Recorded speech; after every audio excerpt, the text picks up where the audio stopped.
And happy Friday, everybody. Welcome in to Willy and DMase here on 102.5 The Game, 106.3, theGameNashville.com, Twitch, Twitter, YouTube. We got a lot of ways you can hear us. Grab the app. So wherever you are, DMase could have been listening to the show in Italy when he was over there. Absolutely. I did a few times. Oh, well, thanks for staying in touch. Absolutely. Okay, I didn't even know that. Sometimes I know you just got to disconnect and get away from everything. Yeah, but even when you disconnect, Willie, I found, and I think this is just sort of like a testament to the people here in this building, whether it be yourself and at the time Caroline, or Nick or Chase, and I'm just talking about really, our group during the show, and I'm not even mentioning Jared and Rex and Robbie and Big Joe and TD and everybody else that's a part of this wonderful station. But every once in a while, even though you're enjoying your break and you're like, man, I got to get away because I'm just all, sports out. I don't even need to think about sports. After about day 2 or 3, day 3, I get that itch to listen to, like, what are they saying? I wonder what they're talking about. So I will sort of chime in through the app every once in a while to see what's going on. Whether it be, I try more than likely, a lot of times if I'm out of town, I just try to catch this show, our show. But there are occasions where if I'm out of town, I was catching Jared's show or catching the morning show because, because my time clock was so off, I still would be up in the morning show, would be playing, or it'd be late in the day and the morning show would be playing. So just when you think you need some time off of work, which you do, you need to refresh and recalibrate yourself. It's like, man, I do miss it. And that's just an testament to the people that you work with and your listeners that call in and that are a part of the show. It's funny that Hal Gill filled in for you for a few days. And then he said, I'm going off the grid for a while. And it was so funny. July 1st, which was one of the craziest days that, you could put it probably in the top 10 of Predator craziest days of signings. Yes. Right? Definitely in the top 10, maybe top 5. And I never heard from Hal at all. So he was really off the grid. Yes. And then like earlier this week, he was like, hey guys, I'm back. That was pretty exciting on July 1st.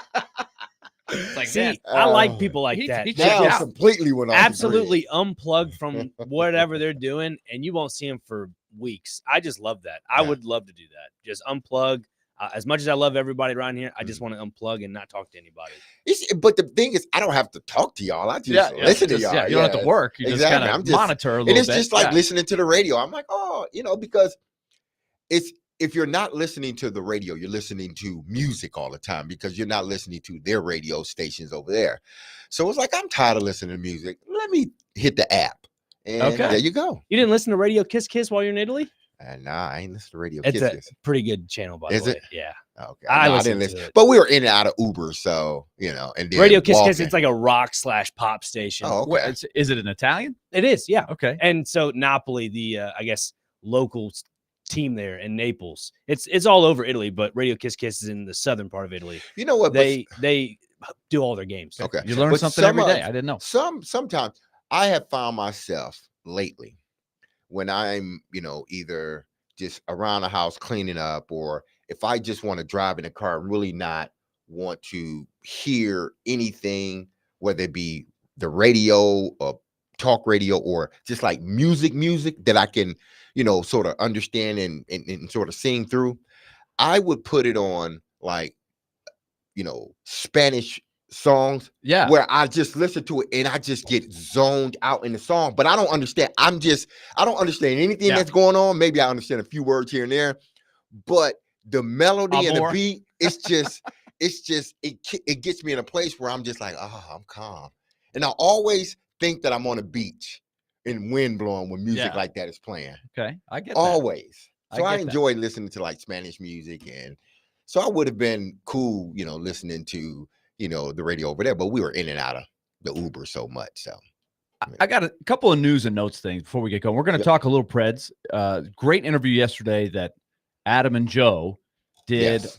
with Brady Shea. First time we kind of got introduced to him in the Nashville market as a Predator since he signed with the team. So we're going to talk about that and also where the Predators fit right now. And there's still some tweaks a team could make between now and training camp. But, largely, this is what everybody's going to roll with for a while. So where do the Predators sort of stack up with the teams that we consider in the Western Conference, the heavyweights? Are they a heavyweight now? We're going to talk about that later this hour. We're going to hit on a lot of different topics today. We're going to hit some football stuff. We're going to talk about Mike Gundy and the bizarre, goofy, flippant comments, not good, about his star running back who got arrested for a DUI. And I know there's a lot of people that once you hear that, you don't have any kind of sense of humor for anything. But Mike Gundy is one of the goofiest characters going in sports. So he had some really bizarre things to say at Big 12 Media Day. We're going to talk about that a little bit later in the show. And we're going to also talk about who are the contenders in the AFC. Who can win the Super Bowl in the AFC? It's a trickier list than you might imagine. Who do you even put on the list? There's a couple that are easy, but then after a while, it's like I could see this team maybe winning a Super Bowl, but I could also see this team going 6-11 and the wheels falling off. That's the NFL in a nutshell. But here's a couple things that went on. Did you guys see? I know Nick saw it, but this is sort of the day and age we live in. Paul Skeens, who we've talked about a lot on the show, because when Caroline was here, he was leading LSU to the College World Series championship about a year ago. First pick in the draft, and sure enough, he's lighting it up. He's having a great rookie season. He's dominating. He might start the All-Star game. He is.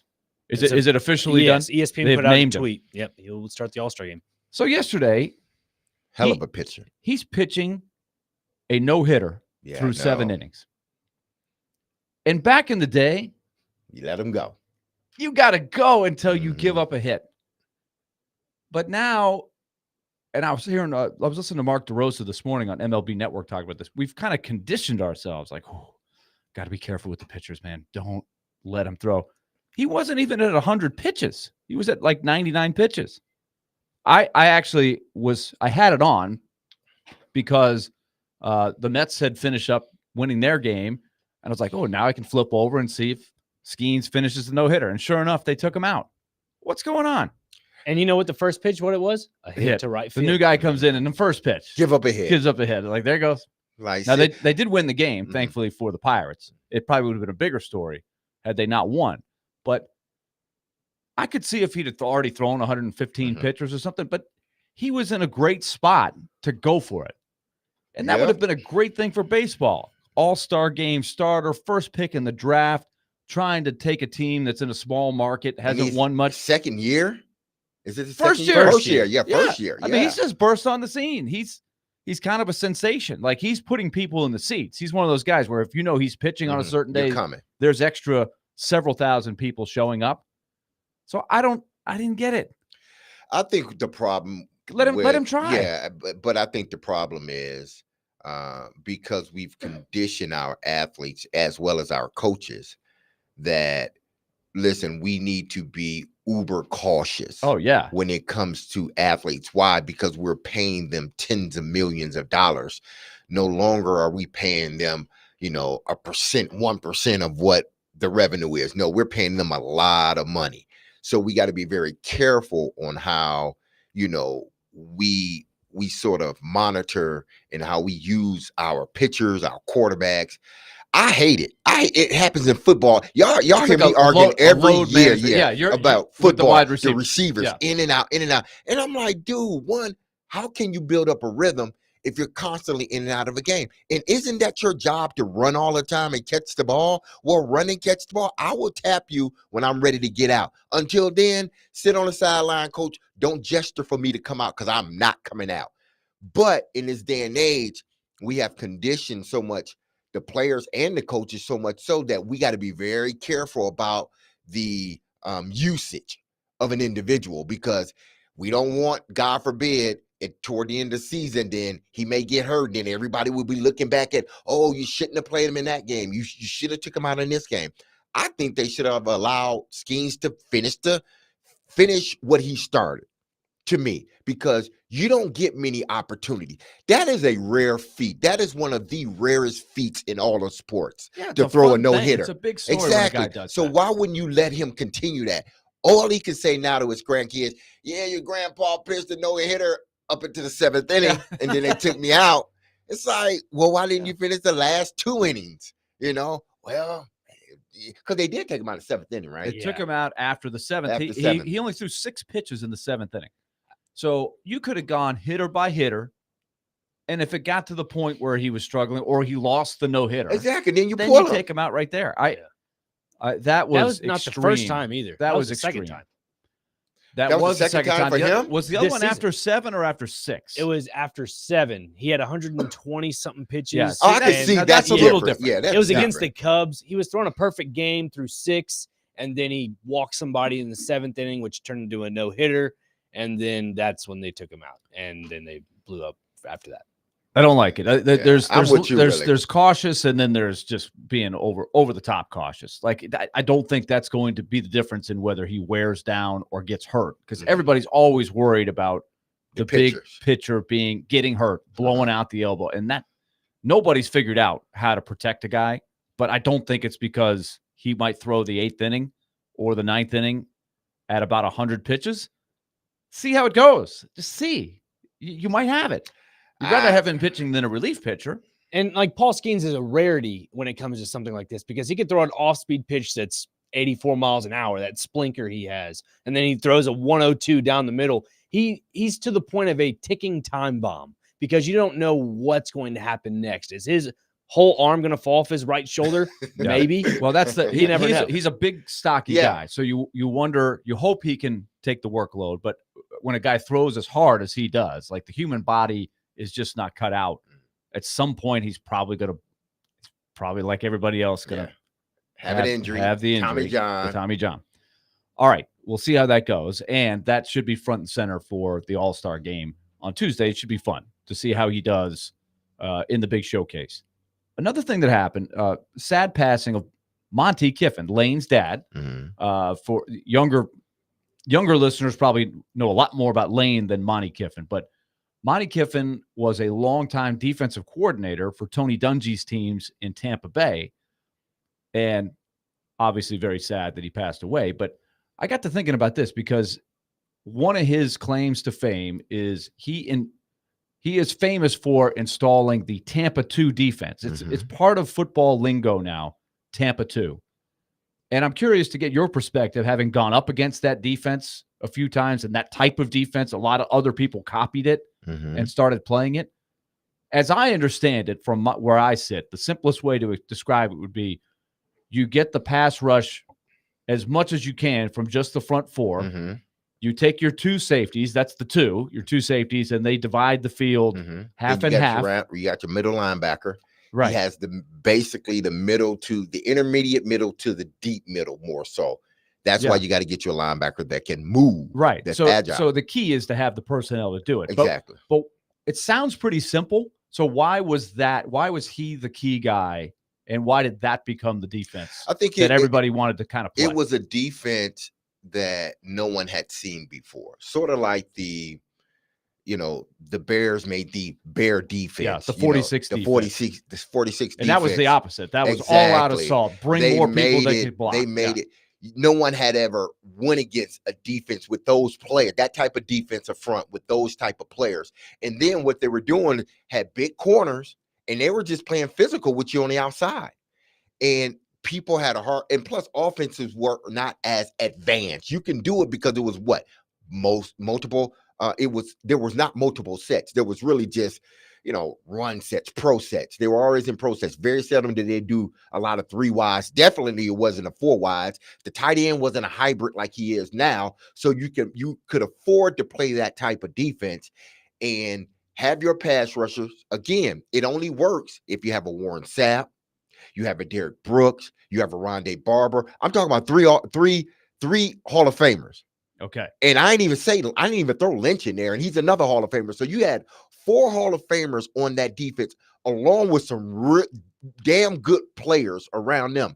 you're able to play that type of defense if you have those individuals.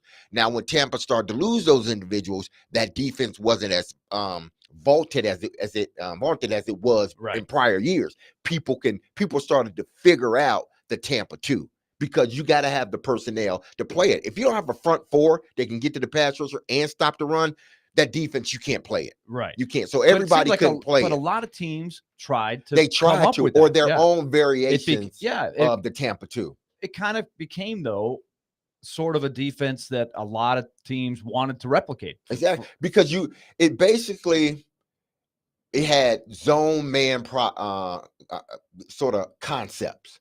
You can play man, you can play sort of the man in it, but it had zone concepts as well.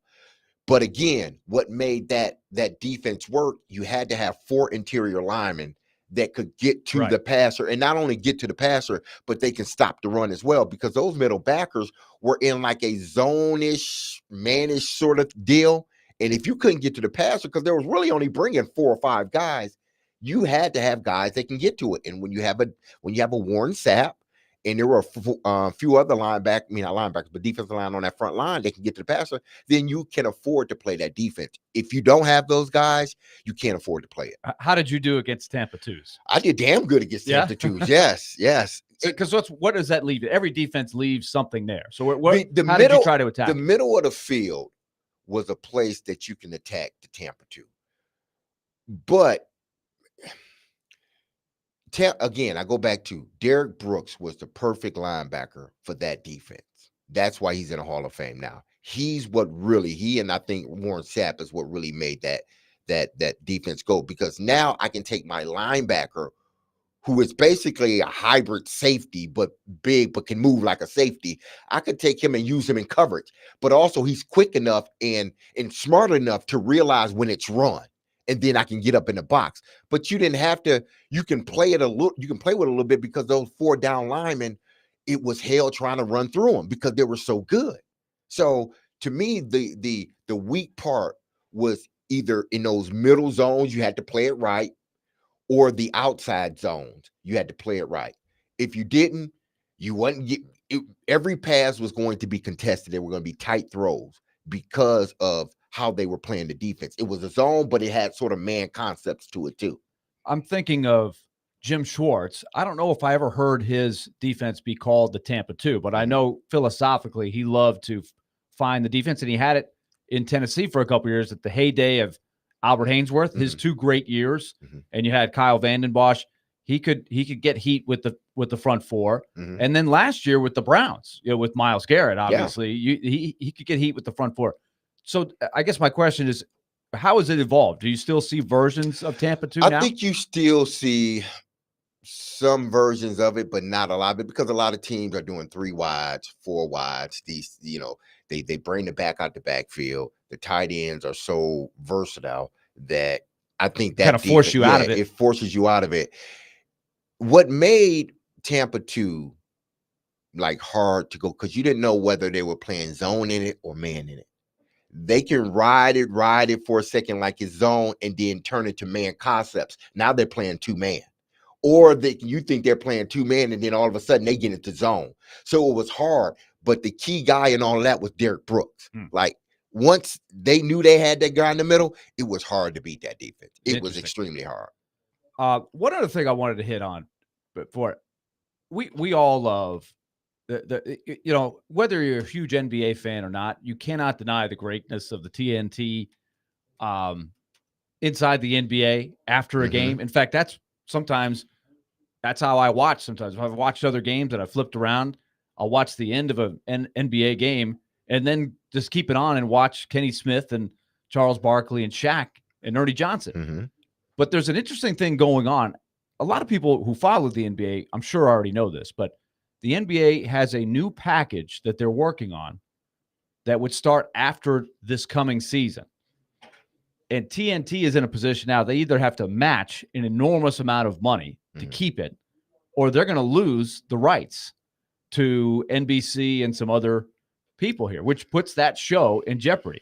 Charles Barkley has said I'm retiring Mhm. after this is. He said this is going to be my last year on TV. First of all, do you believe that? No, I don't believe that. Charles like the attention too much. He What's he ain't. going to do? And he gonna somebody else is going to pick up that show because you can't do that show with just Ernie, or you can't do that show with It just Shaq. ceases to become the show if you Exactly, don't or have with just all of Kenny. them. You Yeah, got to have all three of them. It's a package deal with all three of them I because think all so. three of them sort of play off of one another.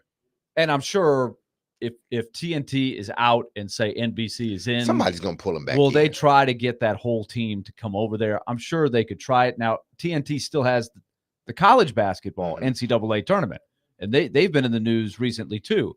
But I think it's just something to watch, is to see, does TNT fight to hang on and match, because that's how these other entities are trying to jump in. And you sent me something with some of the other streaming services and stuff. The idea is to have a national game every night of the week. Exactly. The NBA is trying to get to that point, which I don't dislike it. Especially, when the football season is over with, then we got hockey that's going on, and it all depends on how your hockey team doing. It's like, okay, what other sport do I got to watch? So if I have an opportunity to watch a prime time game, like a good game, whether it's Dallas and Denver, or Boston and Milwaukee, or Philadelphia and I don't know, Indiana, or the Lakers in OKC, I would want to watch those games nationally. I wouldn't want to have to go to I don't know, streaming service to watch it. It should be a national game. Don't you want to get everybody involved in watching your sport? So you should make a game where everybody can see it every night. I had no problem with ABC's coverage, and I guess ESPN ABC is still part of the equation here. I am kind of intrigued, just nostalgically, of having it back on NBC. Yeah, the old theme song. Marv Albert. Yes. Oh man, he's getting up there in age. I don't know if he could still do it just for a couple games. Just get him in there for one or two games. QB Brown's still doing it. He's over 90. Oh, it was the heyday. Yeah, it was the peak. It was so awesome. When that came on, you knew it was going to be a game. Yes, you knew it was going to be a game. So there's something like a big game on NBC for the NBA. I think that could be a good thing. So, but I hope they work it out with Charles. But all these we leagues, need Charles in all these leagues are trying to figure out whether it's basketball, football. We see it with hockey and Valley Sports. We've seen it with baseball and how they've sort of revamped their whole system. Everybody's trying to figure out, how do we sort of get as much in front of everybody? We want to get a big volume of things in front of everybody a lot. How do we do that without, them having to pay for? Now they're trying to figure out them having to pay for this stream. If you want to watch your team, go to one stream, you can watch it. There is a big shuffle going on, and it has been for a couple years, and it's going to keep moving in that direction. But in the meantime, the national rights for those leagues, they're getting big money. Big money. The NBA is going to do very well. Of course. Ends up, the NHL's next one is going to be really big, I think, from a national perspective. Then that leaves, okay, how do the regional sports networks go? And I know that's a story going forward that people are going to be keeping an eye on. What's like for a Braves fan, if you have cable right now, you can't watch the Braves on Comcast because there's no deal. It's still it's been happening now for a couple months. That's tough. Doesn't affect us because we have the DirecTV, so I'm watching the Braves a lot. But these are the complicated things that are happening with how you watch your games. All right, when we come back, we're going to talk some Preds. Brady Shea joined the show yesterday with Adam and Joe in the afternoon. We'll play you a couple of clips from that we thought were interesting. And where did the Predators sit now?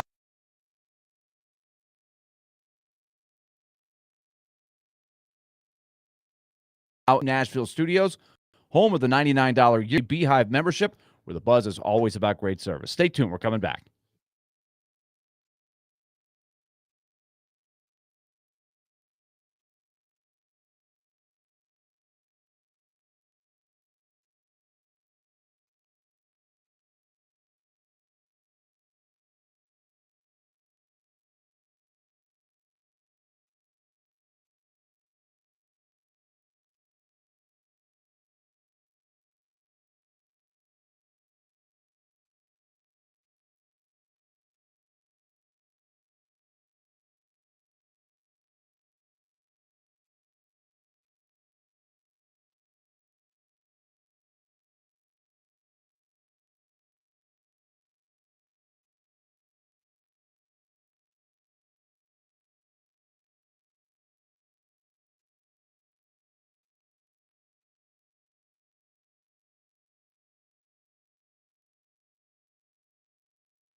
players there. I wonder if you could get a few questions in. Great. Let's talk to him. Come on over here, dude. Okay, I'm here with. Can you turn around so I can get a name? Yes, that is a S, a K, and a J all next to each other, so that's a note. I'm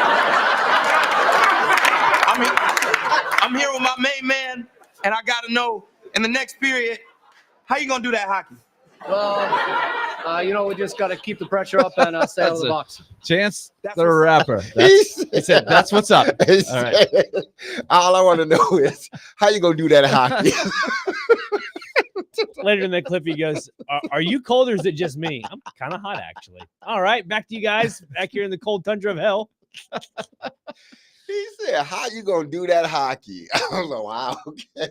You never know. You never know what skit is going to become iconic like that. The league, the NHL went nuts when they saw that. They loved it. They had no idea that was coming, and they tried as best they could to get Chance the Rapper to come to events and just try to milk that for all it was worth, because it was so funny. And Brady Shea is the guy. The S, the K, and the J all together. Like, that's a no. That guy now plays for the Predators. So this was back a long time ago when he was still with the Rangers. 17, 18, somewhere around there. I think that's right. I forget what year he went from the Rangers to the Hurricanes, which is where he was playing most recently. But of course, he was on the show yesterday with Adam and Joe asked him about that. He was a great sport about it. And the story goes that he happened to be watching with his roommate on the road, and he had no idea it was coming. That skit pops on there, and they're like, get a load of this. That's me. I mean, it was an actor with his jersey on.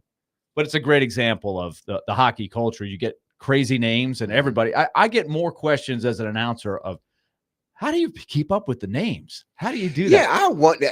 I've always wondered, like, man, Willie, like that's one job that has to be that in soccer. If you were like, I'm sure, yeah, soccer, and then golf, because you got to remember so many things, like in golf, and you just got to know it to a T, because it's a very slow sport.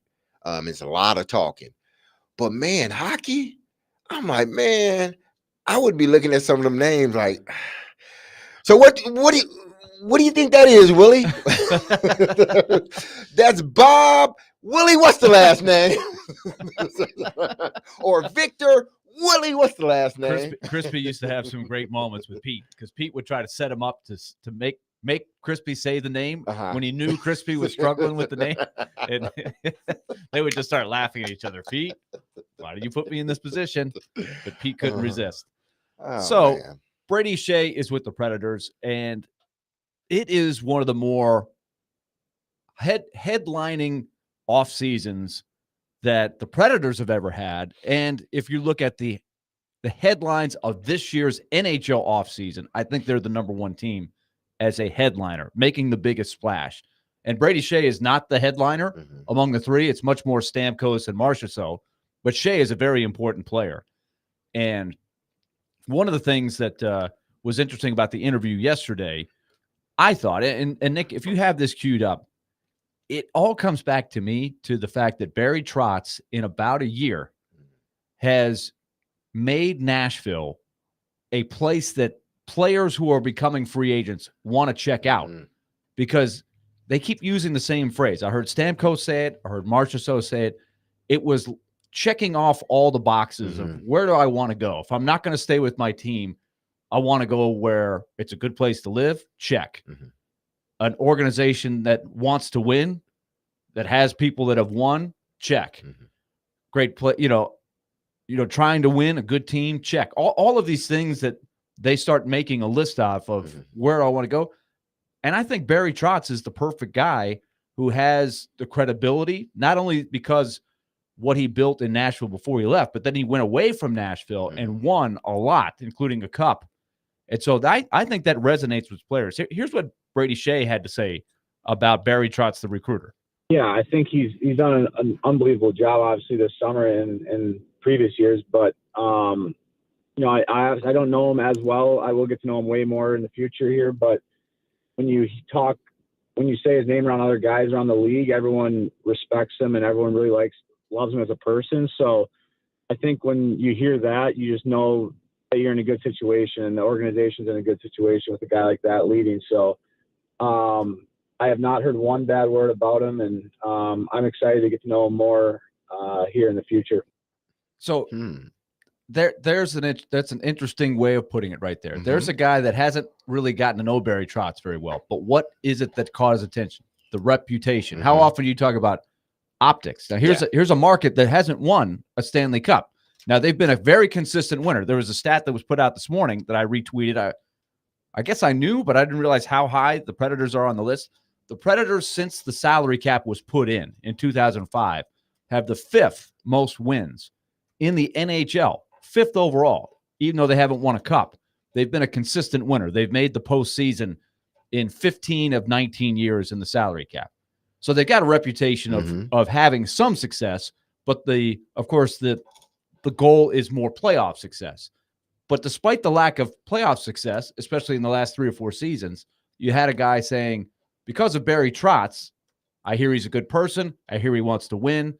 And he has had a lot of respect around the league. That's what attracts him to Nashville. That's a big thing. It's a huge thing because that's just another plus in your column where not only, is the city a city that, people, for whatever reason, people want to move here. The weather is pretty good year round. We got our cold days, but it's pretty good year round. You get 4 seasons. And then you look at the roster, and the roster is a young roster at the time, young roster, but a roster with some veteran guys. And this roster seems like with Coach Bruno, they're getting ready to take that next step. And then basically the icing on the cake is the around the league, how Barry is thought of. His reputation around the league is spotless. His reputation is A1 around the league. People respect Barry. He's a winner. He's a great people person. He's going to give you the real right up front. He's not going to shuck and jive it. So people take to that. And you come here and you sit down with him, and he's giving you the real. He's not trying to. That's the way it seems, because he comes on his radio, on his show, on these airways, and he just gives you what it is. He doesn't try to circumvent it, or he doesn't try to walk around a question. He gives it to you. And I think that's what I know that's what players respect. Like, if I'm coming to visit, just give me the truth. And Barry's giving them the truth. He tells them exactly what the best thing Barry ever said. One of the best things Barry ever said is, don't come here to retire. I do not want you to come here to retire. That's not why you're here. You're here to win a Stanley Cup. That was the reputation. Exactly. Absolutely. Because it is a great place to raise a family. And that's what I think he's trying to say is, okay, for guys that fit into that category, this is a great place to raise a family. A lot of players will tell you that. Some that never even played for the Predators that move here for that reason. And for a young single guy, we got you covered there. Yeah. So you got things to do. Just take a look after a game. Just take a look out on 2nd Avenue and Broadway. You'll see plenty there for you. But if you are older and you are wanting to raise your family, that's great. But just know, we want you to come here to win. Exactly. That's important. Here's another place where it got put to the test. Think of Steven Stamkos. Now think about the contrast between now and 20 years ago. There was a time and place where it would never have been anything that Steven Stamkos would have even cross his mind to choose the Predators over the Red Wings. The Red Wings wanted Steven Stamkos this offseason. How did they have everything couched? Well, number one, it's Detroit. It's one of the original 6 cities. It's a team that is on the verge of maybe coming out of a rebuild. That's a big sticking point there. They've been stuck the last few years. They haven't made the playoffs in 7 or 8 years now. But they have Steve Yzerman, legendary player, who is the GM. He's their Barry Trotz. Steve Yzerman not only was a legend for the Red Wings, but he has a relationship with Steven Stamkos because he was in Tampa, and he was the GM in Tampa when Steven Stamkos and that Lightning team became kind of a dynasty. Mhm. And yet they still lost the battle to Nashville. It wasn't even close. Steven Stamkos, right as the bell rung for free agency, was like, I'm going to Nashville. It wasn't like, wow, he's really weighing Nashville and Detroit. Nashville won the battle easily. That says a lot about Barry Trotz. Absolutely. So, when you have someone that is well respected in whatever, sort of circles you are in, it's always a plus for, that individual or that corporation, or in this case, this organization, where you're going to start to see, I believe, more guys willing, especially if things go right with this Marshall Shaw, with Stamkos, with Shea, these 3 guys that they brought in. 4 if you had Wedgwood, but he's a backup goalie. But if this thing goes right and they find themselves advancing in the playoffs, there may be a line of players during free agency wanting to get here to Nashville. You can almost make it like some of these other ball clubs, whether it's the Detroit Red Wings, or if it's the Boston Bruins, or if it's one of these iconic, or if it's the Florida Panthers who just won a championship. Right. You're going to start to get people, if they start winning here and advancing here, you're not going to be able to hold back. There are going to be more free agents willing to, or wanting, not to say that they all will come here, because obviously money is a big factor too, but you're going to start to see more free agents, top free agents, wanting to come here at least for a visit to check it out. I think that is an important thing to keep in mind as they continue to move forward with this group. Now, here's one that is directed at the people that really pay attention to partners, who's playing with who, where does Brady Shea fit? A big question when training camp starts will be, who's playing with Roman Josi? How does Andrew Brunette deploy? And now that they have Alex Carrier, who joined our show a couple of days ago, he's back with his partner, Jeremy Lauzon. If you know those two are one of the pairs, how will the other 2 pairs sort out? In particular, who do you want to play with one of the best defensemen in the world in Roman Josi? So Adam asked Brady Shea, do you think you could play or will play with Roman Josi? Well, I can say I'd love to be. I think I would just give him the puck the whole game, let him do his thing. He's a special player, and played against him for a few years now, and he's a guy that always stands out, and you got to look out for on the ice. So obviously that'd be amazing. But wherever Brunette and Barry Trotz want me to play, I will play wherever, and if that's behind Roman or if that's with him, either way it'll be great. And like I said, I'm just excited to get down there, and we'll figure out all that stuff during training camp and during the season. So that's Brady Shea yesterday on 102.5 The Game. So you heard him say the line that's the easiest thing to say when, okay, you could put Roman Josi with a fire hydrant, and Roman Josi is still going to do well, because all the fire hydrant's got to do is just have the puck deflect off of it and get to Roman Josi, and then good things are probably going to start happening. But so he has played with a lot of different partners. He's played with Shea Weber. He's played with Ryan Ellis, different kinds of guys. And he's also played with more role players like who are not as offensive minded as those guys, like Ryan McDonough or Dante Fabro, or sometimes Alex Carrier. And Roman Josi can make it work with anybody. So the question they're going to have to try to figure out is, how do you want to use Brady Shea? They're both left-handed. So Roman Josi would probably be the one, because he did it with McDonough, who's also left-handed, switch over to the other side. And he's mobile enough and talented enough that he can do that. It will work fine. The question for me would be, Brady Shea has offensive skills. So even though Brady Shea was modest and said, I'll just pass it to Roman and everything will be great.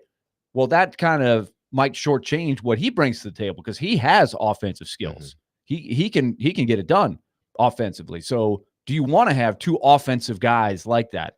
Barry Trotz told us when he was on our show week before, I guess it was early last week. He said, outside of Roman Josi, we haven't really had a great offensive defenseman for a couple of years. And so would you rather have Yossi on one pair and then Shea on the other, so you have two defensive pairs that really have offensive threats? I think that's worth thinking about. Yeah, I think you just want to put as much offensive power on the ice as you possibly can without compromising yourself on the defensive end. I look at this potentially as, because they're going to have to get used to this, whether it's right now when you look at the, because I use dailyfaceoff.com to look Right. at the pairings It's a great and everything site to else. be able to Yes, kind of get exactly. a visual of how they're going to deploy the Absolutely. troops. So right now they have Brady Shea and Roman Yossi, the first defensive pair.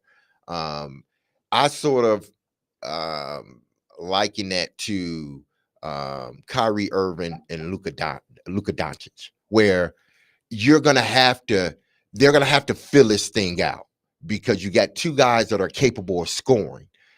And a lot of times, especially the new guy, always defers. But then what happens is you end up not getting the best out of him, because he's being respectful and everything, and he's trying to defer to the guy that's been here, that's a hell of a player. So he's deferring to him all the time. I think this is where Yossi's going to have to step in. If indeed that happens, like, listen, if you got a shot, take it. Don't worry about it. You play your game. We have figured this out, but you play your game. Don't diminish your game just to be respectful, or, because I've been here the longest. We got to find out how to make this work. I think Kyrie and Luka Doncic found out how to make it work the second season. Now, they ultimately didn't win the championship, but they made it to the NBA finals, because they figured that thing out. They're the yin and the yang, so they figured it out. Okay, sometimes I could defer to him, but I still need to play my game. That's what Shea and Roman Yossi are going to have to figure out, because they both have the ability to score. We got to figure this balance out, because we don't want it to be too heavy one side. Are they better together, or are they better apart? That they will have to sort that out. When we come back, we'll tell you how the rest of the league, the national media, is viewing the Predators off season and what people are talking about. How much better are they? How much have they closed the gap on the contenders, particularly in the Western Conference? We'll come back and discuss that next here on 102.5 The Game.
Number 6, a team that maybe people were expecting us to talk about earlier, but haven't come up yet. Nashville Predators. They get Stamkos. They get Marchessault. They get Brady Shea. They move up to 6th best offseason. I don't know. If I'm a Predators fan, I'm going, wait a second. Did we have a worse offseason than the San Jose Sharks? Well, it's funny because Dom kind of makes the point where he says the only thing standing their way is a backup goalie swap that looks like a 4-goal downgrade. And once you read that, you're like, oh, okay. Well, I'm not worried about the backup goalie swap here. A, because you have a great starting goalie in UC Saros, and B, because your backup goalie probably isn't actually the backup goalie that you're talking about in this swap. It very well could be Yaroslav Askarov in this whole thing, and that could prove to be an upgrade. So if I'm Nashville, I'm not worried about this at all. I mean, 6 is not a bad spot anyway. But if that's the thing that's holding them back is a 4-goal downgrade at backup goalie, then that does not have me pressed about, misevaluating the offseason. Now, this does have the potential, as you alluded, that like this in 3 years or so is going to look like a much worse offseason than it seems like today, of course, when you look at the ages of the guys that are their difference makers. But I think what they're going to get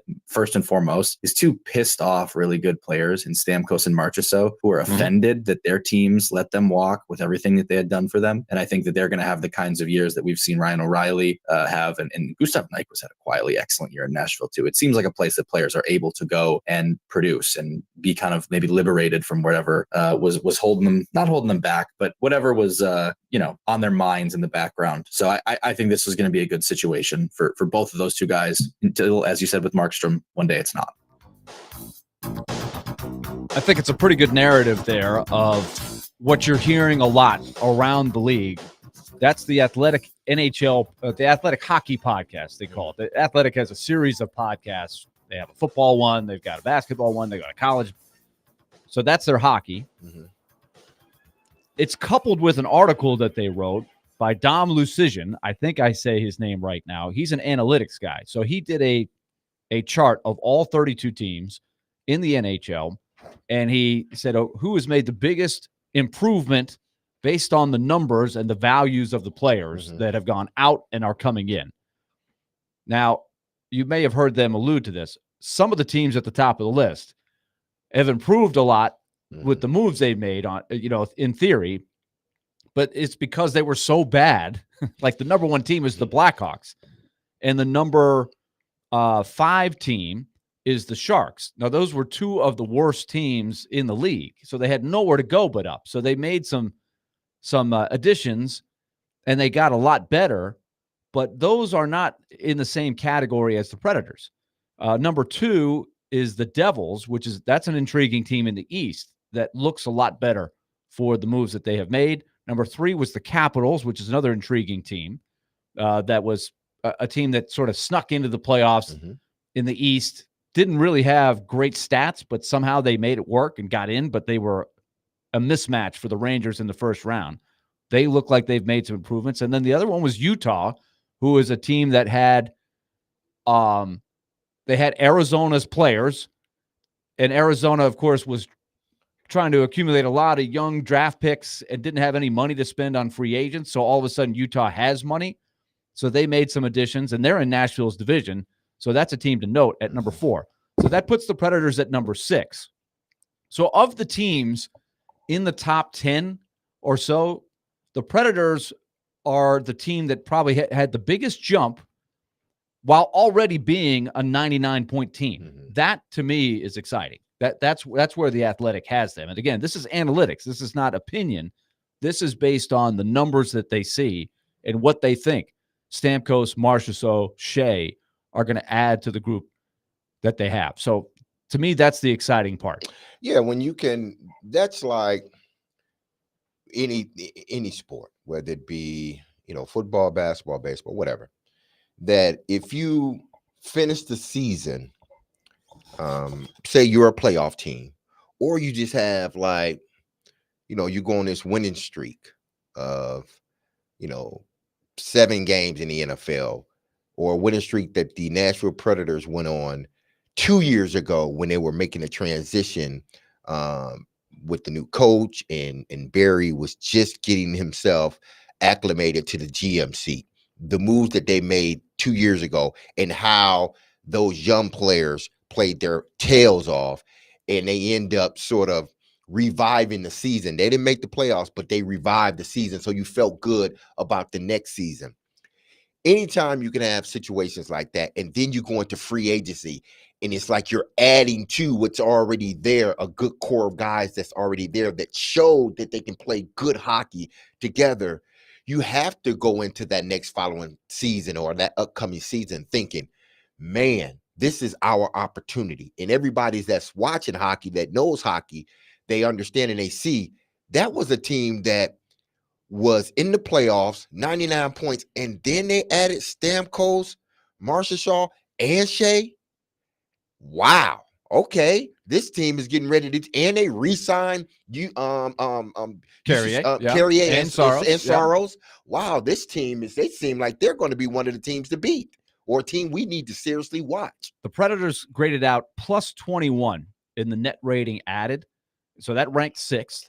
But now here's the other part of the equation that I think is intriguing, and that is the question of, are they now a contender? Are they a heavyweight in the West? So let's just take a look at some of the other top teams in the West and look at their offseason. The Oilers made a lot of shuffling of the role players. They are, according to Dom at The Athletic, plus 3. So that ranked right in the middle of the pack, 16th. So they are getting graded well for being able to basically hang on, at least stay relatively the same. They've got a couple of new guys. Victor Arvidsson, former Predator, is one of them. He would be an intriguing fit if he could stay healthy. Vancouver is plus 1, so almost exactly the same. They lost a couple guys. They got a couple guys. Elias Lindholm, Nikita Zadorov left, but they picked up Jake DeBrusk, among others. Kiefer Sherwood, a former Predator, is now with the Canucks. So they're 17th. And then some other teams that we are used to hearing are as contenders, they weren't able to do a lot. Colorado, minus 5 from last year to this year, ranked 22nd. Really couldn't do anything. They lost a lot of guys. You read the guys that they added, it's not much. They're trying to just make it work with the same guys they've had. And look, they still got Cale Makar. They still got Nathan McKinnon. They're going to be good. But they weren't able to really add around them. So are they going to be better than they have been? I don't know. It's questionable. And then some other teams in the West. The Kings, who have been trying to add, minus 19 from last year to this year. The Athletic model didn't like what they did in the offseason. They take a step back in their mind. Number 30, the Dallas Stars, minus 27. Wow. That is a big drop-off. So all of the shuffling that they did is a net loss, according to The Athletic. Number 31, Vegas.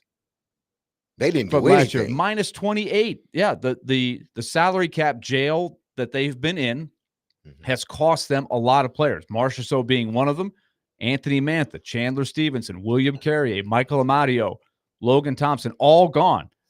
So can they make it work? They still got some great players, but the role players, that took a big, big chunk out of their team. And then number 32, the Winnipeg Jets, another team that was 110 points last year, not able to do a whole lot, minus 36 from last year to this year. So I guess my point is, based on that model, and that doesn't mean everything, the Predators have made a big advancement, and a lot of the teams that were the ones where like, hey, the Predators are in the middle, they can't beat so-and-so and so-and-so. It looks like they have closed that gap on paper a lot. And that chart, you look at The Athletic and find it, I think that's very telling. It's exciting to think about. Yeah, I wonder, how much, because you look at Winnipeg and you see that they're minus 36. How much does that change them as a team going into the season? Because this was a damn good team last year. So they'll still be good. Exactly. They're not going to be bad, but they haven't been able. They lost some players that helped them get to 110 points. Tyler Toffoli, Sean Monahan, Brendan Dillon, Nate Schmidt. They had a backup goalie that played great for them, Laurent Brossoit, who's not there anymore. So they lose all those guys, and the only addition they made was to replace their backup goalie, Capo Kakinen. So they have to do it internally with everybody else. So that's a big stretch to replace all of that firepower that they left. So we'll see how it goes between now and the rest of the offseason to see if this changes some. But it's encouraging that, at least on paper, the Predators, I think, as far as their firepower, I do think they stack up as a heavyweight now with the contenders in the upgraded. league. All right, when we come back, we'll talk about Mike Gundy. What color is the sky in his world? By the way, Oklahoma State football coach, he is a character. But what he said about one of his players who got arrested for a DUI had a lot of people very puzzled. We're going to talk about it when we come back. Stay tuned. This is Willy and DMase, 102.5 The Game.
Hour number 2 of Willy and DMase here on 102.5 The Game. 106.3, you can hear us.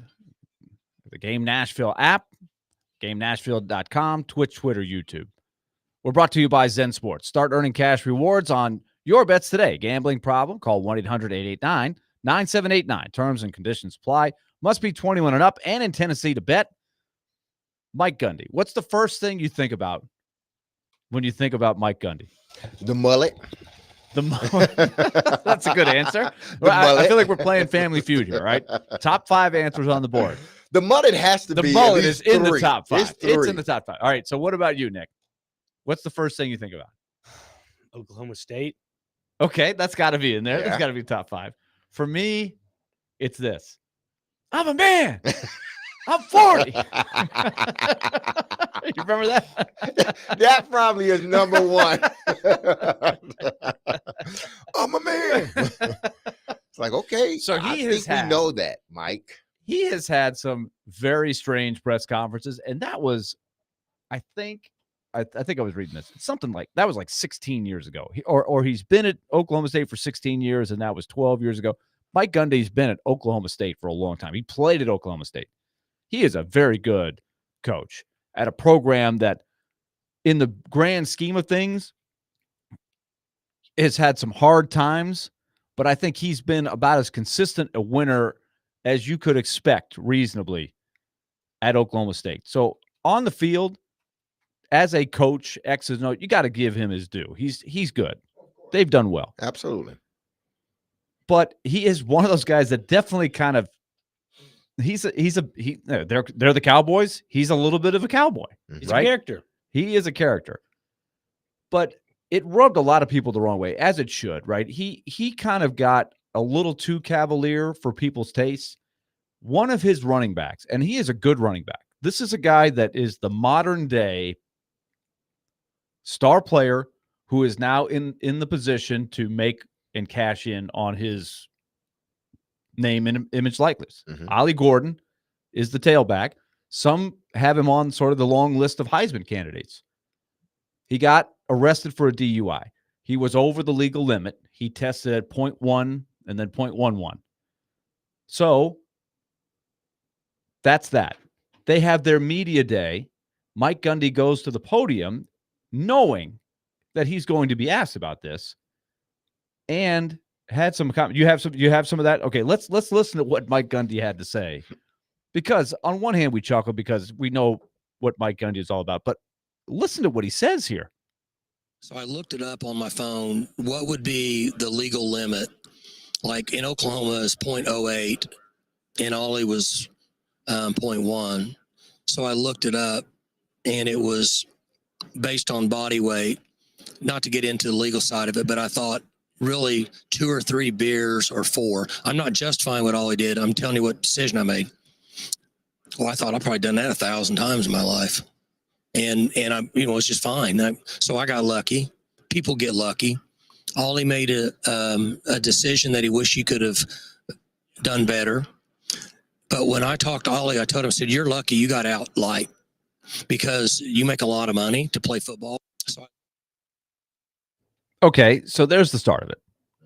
And he goes on to a lot of different things, and we're going to hit on 1 or 2 layers beyond just the stark, like, I'm sure if you're sitting at that press conference and you're listening to this in the moment, you're like, say what?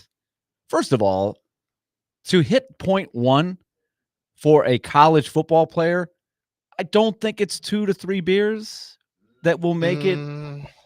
No, I don't think. Now, we all know it's like if you, hopefully, somewhere along the line of your life, you get educated on how it's scored, the breathalyzer. But generally 1 drink per hour, you're going to be okay. But once you do string 2 or 3, 4, that's where you get in trouble. Yes. And so, it depends on when you drank the beer. But I think it's a little bit of an assumption to say he hit the legal limit, 0.1, and he just had 2. You're telling me he just had 2 to 3 or 4 beers? That's what I don't know. I don't know. The it's legal possible limit, if he just chugged them, or if he took the old keyhole and slammed them. Okay, maybe. But I don't know. Like he triggered a 0.1 is a 0.1. You can't be flippant about that. Yeah, 0.1. It's not. You're under the influence. The range is what? What the 0.08 yeah, is 0.08. What do they call it? You can still get a ticket at 0.08. Right. They can. 08. You're affected. Yeah. Right. But it's not a DUI. But once you hit 0.1, which he did, that's it's a DUI. It's a DUI. It doesn't really matter how you got there, but I'm not buying the 2 to 3 to 4. But then how about what he says about I've done it 1,000 times? 1,000 times? What? I know that it was just, I get he was being overly dramatic by 1,000 times. I get that, Mike Gundy. But in this context, you can't sit here as a grown man. You said you were a grown man. I'm a grown man. I'm 40. You said this, Mike, okay, about 10 years ago, I guess, probably more than that. But you said this, Mike. So as a grown man, you know, under these circumstances, you cannot get up there. I know what you were trying to do, Mike. I really do. But you can't get up here and say, oh, I've done it 1,000 times. So what are you telling your kids? What are you telling your student athletes or your athletic students? Because that's what they are.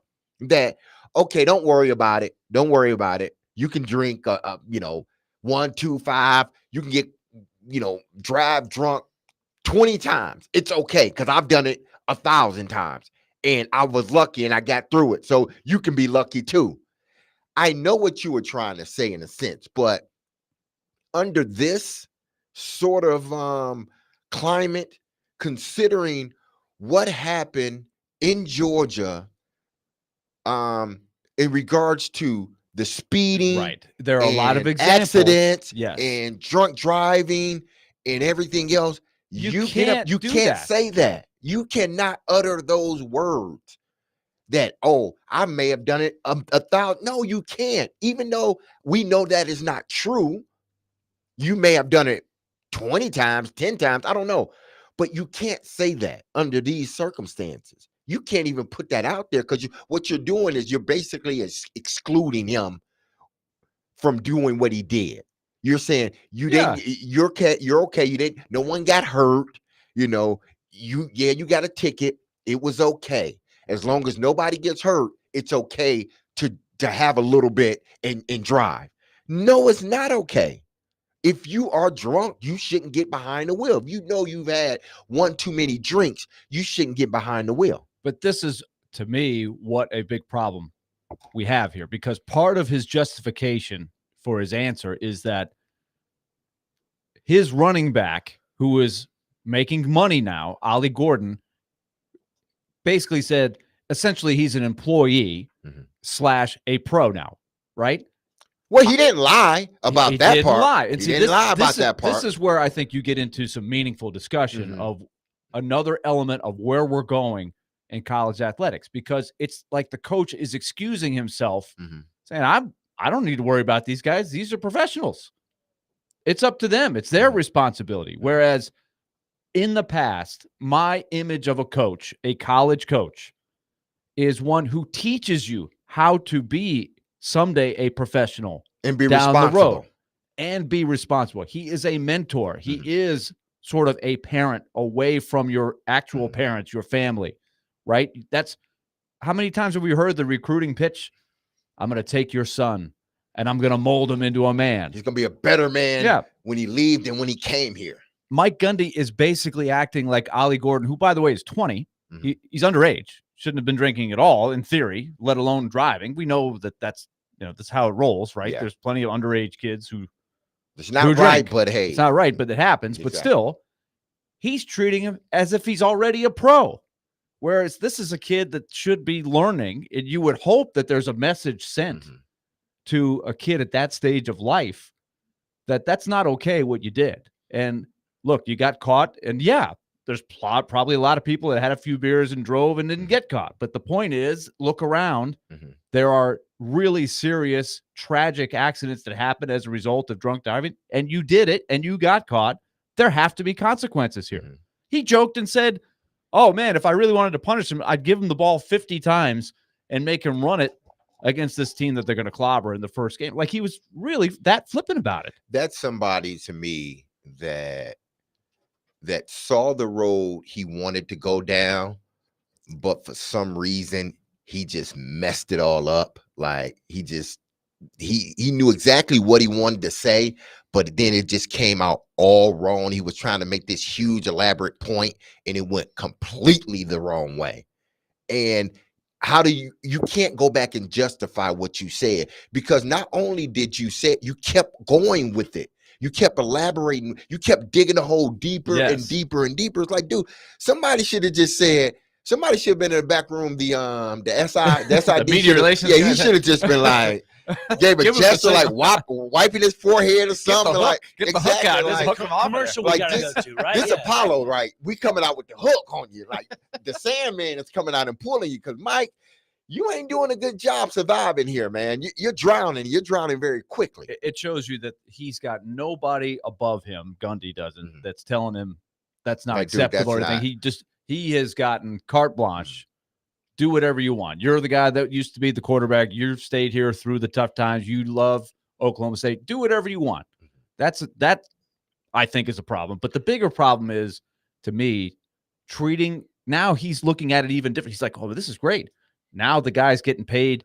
Who knows? Let's just say he's getting paid $800,000 or $1 million. Significant. Oh, it's his problem. It's his problem. He's a pro. He's got to make his own choices. That's so opposite of what a college coach is supposed to be. But you are supposed to be. But it's different now. Yeah, Ollie Gordon, it's a lot. $662,000 is what it's worth. Okay. For NIL value. Okay.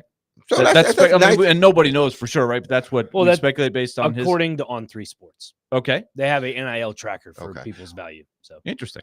So you look at that's not nothing. It's not nothing. It's a lot of money now. So I understand. Again, I get what Gundy was trying to do. It just didn't fall well. It's like trying to tell a joke and it falls flat on its face. I know what you were attending a joke to do was to make everybody laugh, but that didn't happen. So how do you get out of that joke quickly? Well, in Gundy's case, how do you get out of this road that you're traveling? How do you make an exit for yourself? He couldn't do it because he just kept on elaborating about it. But here's the part that I'm, that may end up getting like college coaches across the country. They're going to start being more honest about how this thing operates now. Because here's the deal. Coaches no longer have the power they did. They don't.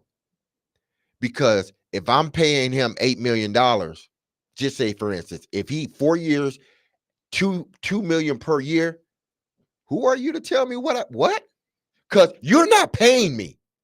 You, coach, are not paying me. You guys, you know who's paying me? All those people that's above you, all those donors, collective, they're paying me. So I don't have to listen to you. I don't. So these coaches are in a position now where some of them are just gonna. You seen Lane Kiffin? He just, hey, listen, I'm gonna say what I gotta say. Saban was the same way he got to a point where he just started telling. You see Deion and people hate it. And I know there are a lot of other things you may dislike about Deion. I get it. But Deion is being honest about how he's sort of going about coaching. He's telling things that coaches don't want to say. He's just saying it, and it's true. But people are getting upset with Deion because he said it, along with some other things. But other coaches are going to start to just be honest with you. Like, listen, Gundy, for instance, he's a professional now. This guy's making six figures now. Yeah. What can I do? What do I do? Law enforcement, they'll take care of it. But what do I do as a coach? Because I can't sit him out, because if the collective want him to play, he's got to play. And also, what also could be in the back of his unless mind, like the school suspends him. Hey, if I am too harsh on him, he's gonna leave, and somebody else will jump in and say, "Well, we'll pay you. What are you making? $662? I look on three. You make we can top that. Oh, we can pay you $700, $1 million, maybe $800. Yeah. Like, this guy is good. This is a good player. Mm-hmm. So the coach has to think that way now. I go back to what is part of the reason, what should be your foundation of playing sports. Develop as a person. Mm-hmm. It can't just be about employee, employer, professional, money making. What is going to happen as a result? Mm-hmm. Like if Ollie Gordon wants to play in the pros someday, how do these actions, these lessons that he's really not having to learn the hard way, how will that affect him down the road? These are the questions I have. Maybe he'll be fine. I don't know. He's got his money. I don't know. You can justify a lot of things, but I've always viewed that time of life as a very important time in the growth of a young person, 18 to 22. And sometimes you got to learn the hard way. And there seem to be absolutely no repercussion. Now he's going to have to face the arrest, and I don't know what's going to happen. Probably end up getting suspended for a few games here. Well, maybe not by Gundy. Gundy's not going to do it. It's going to have to be the AD. If it's up to anybody, it's going to be the AD. Does the AD have that kind of juice to do that? I think they do. You do. Yeah. Gundy's probably making more money than the AD. No, but in your scholarship contract, because every year you have a contract that you got to sign. These scholarships are year to year. They're not, you don't come in as a freshman and sign a 4-year scholarship. You don't. Every year you got to go back in and you got to re-sign that contract over again, stating that you will receive the scholarship and you will uphold whatever things they want you to uphold. And if you don't, you get kicked out. So I'm sure within, the contract, it states somewhere that, drunk driving is alcohol is probably a part of it, that if you do this, you will get suspended for a game or whatnot. So I'm sure it's built into your scholarship. Okay. And this also had me thinking along these lines as well. I don't know how all the paperwork works. It may be different at different schools, different players, because I don't think there's any standard rule. But let's say I'm with Oklahoma State and I sign a deal with you to play, and I'm paying you $500,000. But we sign an agreement. Is it? I'm guessing there's maybe paperwork. There has to be. Yeah. Do I stipulate in the paperwork that if you flunk out or you get arrested or there's a code of conduct, I can dock you pay? Like I do wonder if that's in there. I mean, you would almost have, if you because I do hear that that's a trick that schools are using. They'll promise a kid to lure him away from the other school. Say, hey, Nick, you're great. Well, come over here and I'll pay you $500,000. But then in actuality, I get you to come for $500,000. But then to hit all the markers, you got to get playing time. You got to stay in school. You got to stay out of trouble. At the end of the day, you only got $100,000. Like I hear that that's a trick. You budget, let's say $5 million for NIL players, and the actual pay is more like $2 million. I hear that that's a trick that people are starting to do, because you set up barriers that not all kids are going to reach. And playing time is one of them. That's a real tough one. Well, college kids, from a sports standpoint, it's like rolling the dice. That's what it is. Sometimes you're going to crap out. Sometimes you're going to hit sevens. That's just how it is, So you have to, being a smart business person, you have to put those things into a contract, because college students are unpredictable, very unpredictable. And they may look like the most responsible kid in the world, and then the next day they do something because they're young. And sometimes young kids just don't think about, hell, sometimes adults don't think. But young kids, really, they're not thinking about all the repercussions and the, things that they can get themselves into.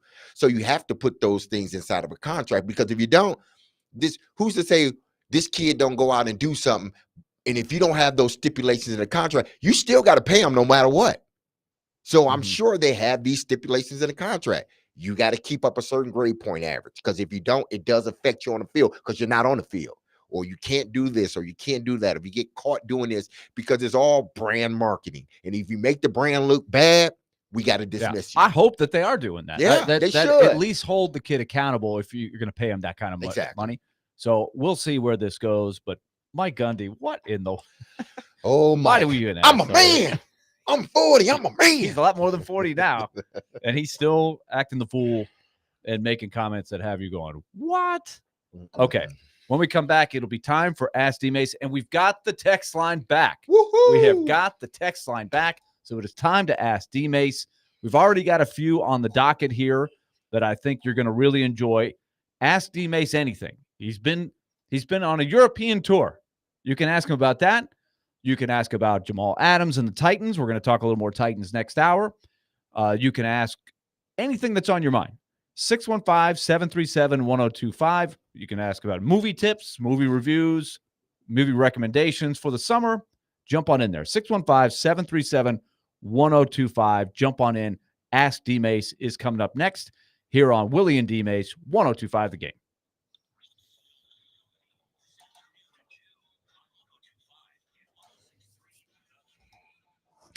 Happy Friday, everyone. This is Derek Mason, and you heard me tell you about Dr. Lodge and his staff at Cool Springs MD for some time. If you have set out to lose weight, chances are it's not your first time setting a resolution to shed some extra pounds only to face disappointment.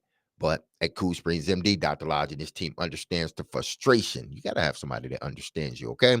And the cycles, okay, of this. That is why they offer a different approach to weight loss. Their comprehensive weight loss program is led by Dr. Jeffrey Lodge and addresses the root cause of weight gain with tailored nutrition, exercise, blood test supplements, and more. They will customize a program specific to you, people. So connect with Dr. Lodge at CoolSpringsMD.com today to schedule your appointment for a personalized weight loss plan just for you. No one else but you. That's Cool Springs MD, where your weight loss journey becomes a success story.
DMase. He played 15 years in the NFL. Quick throw.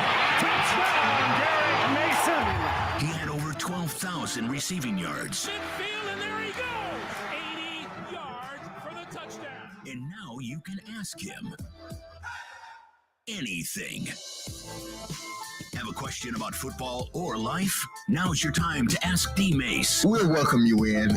Now on Caroline, Willy, and DMase. On 102.5 and 106.3, The Game and The Game Nashville app. Yes, it's time to ask DMase on a Friday. First time we've had a chance to do it for a couple of weeks, especially since we got the text line back, driven by WilsonCountyHyundai.com. Yes, 615-737-1025. Let's have some fun on this Friday. Let's not let the heat get to us. And yeah, it's getting up there in the upper 90s again. Woo. We get the Paul Skeens fastball coming at us here. It is back to another heat wave. The last couple of days were very nice, but it is getting hot. But jump in there on our text line. We're broadcasting from the Busy Bee Heating and Air Conditioning Game Nashville Studios, home of the $99 yearly Beehive membership, where the buzz is always about great service. The text line is up and running. And one of the traditions, especially in the summer that we've had with Ask DMase, is a question that is on the text line. Hey, DMase, you still doing dad jokes on Fridays? What kind of trees like to give high fives? What kind of trees like to give high fives? That's an easy one if I can't. What trees like to give high fives? All trees, I guess. Your answer again? All trees? Yeah, all trees, I guess. Jack, do you know all it? tall, I guess. Oak trees? Oak trees, cypress Keep tree. going. I don't know. You might see these down in my palm state trees. Palm Bingo. trees. Yeah. palm trees. Nice. I like That's a that good dad one. joke right I like there. that one. I like it. That's a good dad joke. 615-737-1025, driven by WilsonCountyHyundai.com.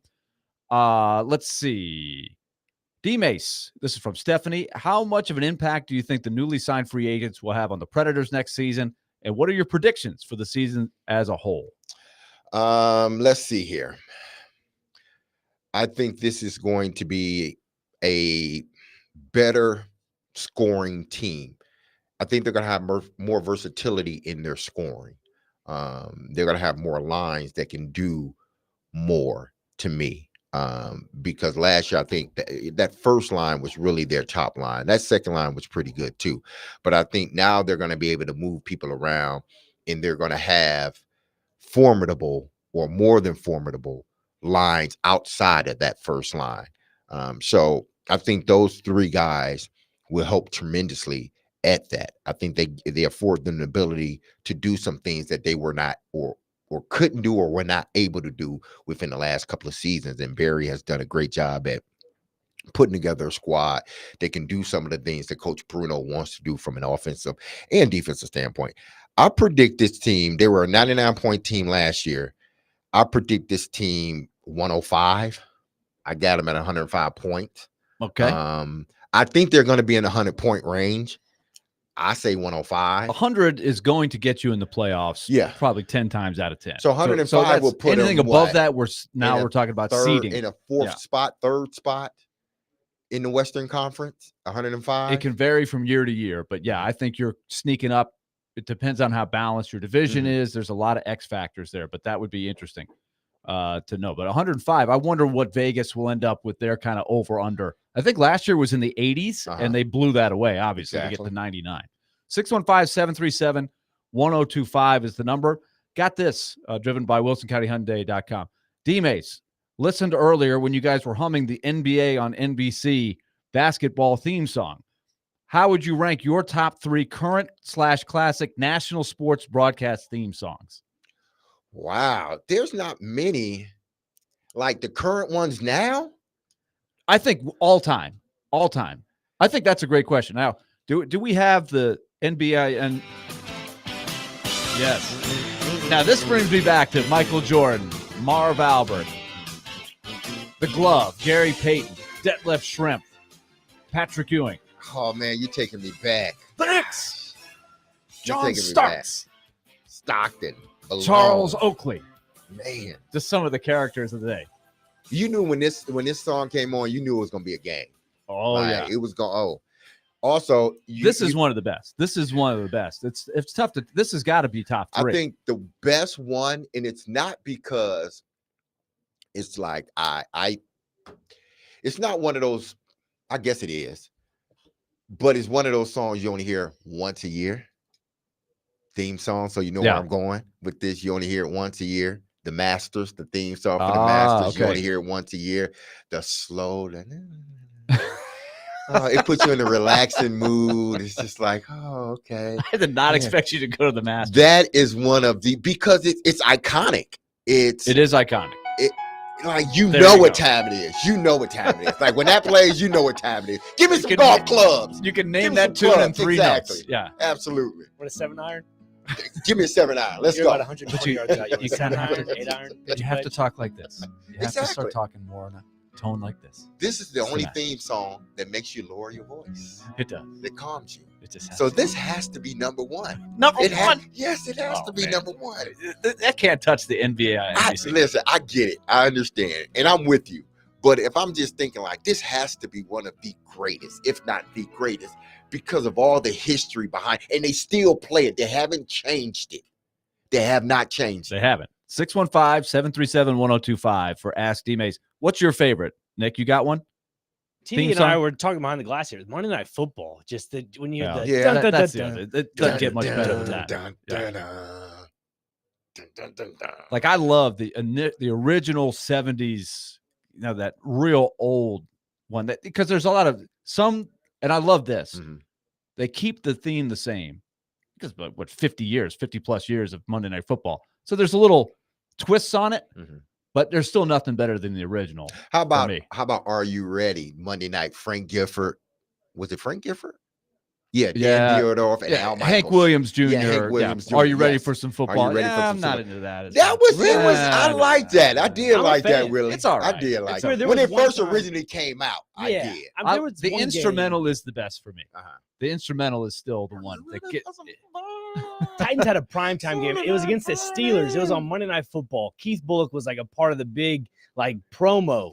Man, it was awesome. And it had Hank Williams right behind it. Oh, I don't know why you don't like that one, Willie. It's okay. Now, see, this is the one. Come on. You play this in the middle of the summer, and you're like, when is it? When's the first I'm ready to game? play now. When that song comes on, it's like 48 degrees here in Where Nashville, my pants Tennessee. At?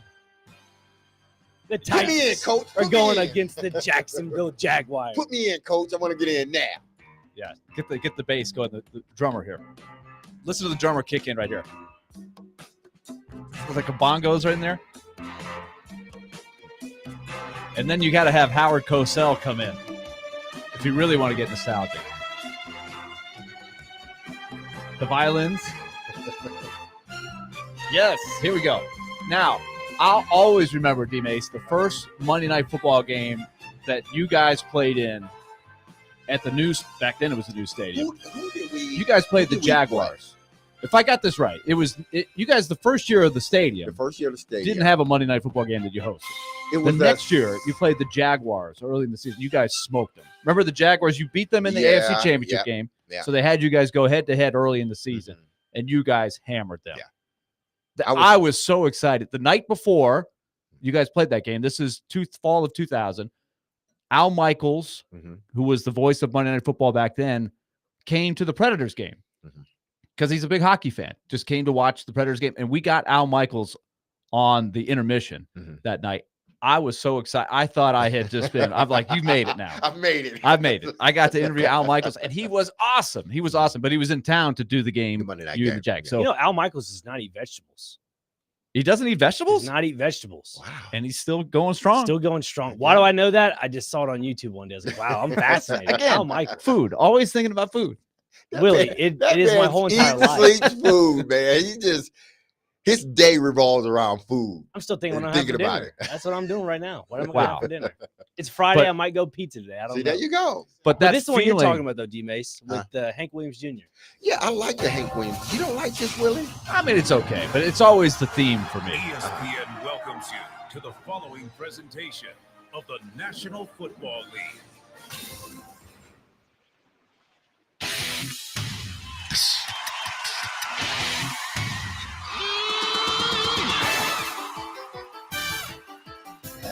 That doesn't fire you up, Willie? I mean, not as much as I want to play the piano now, Willie.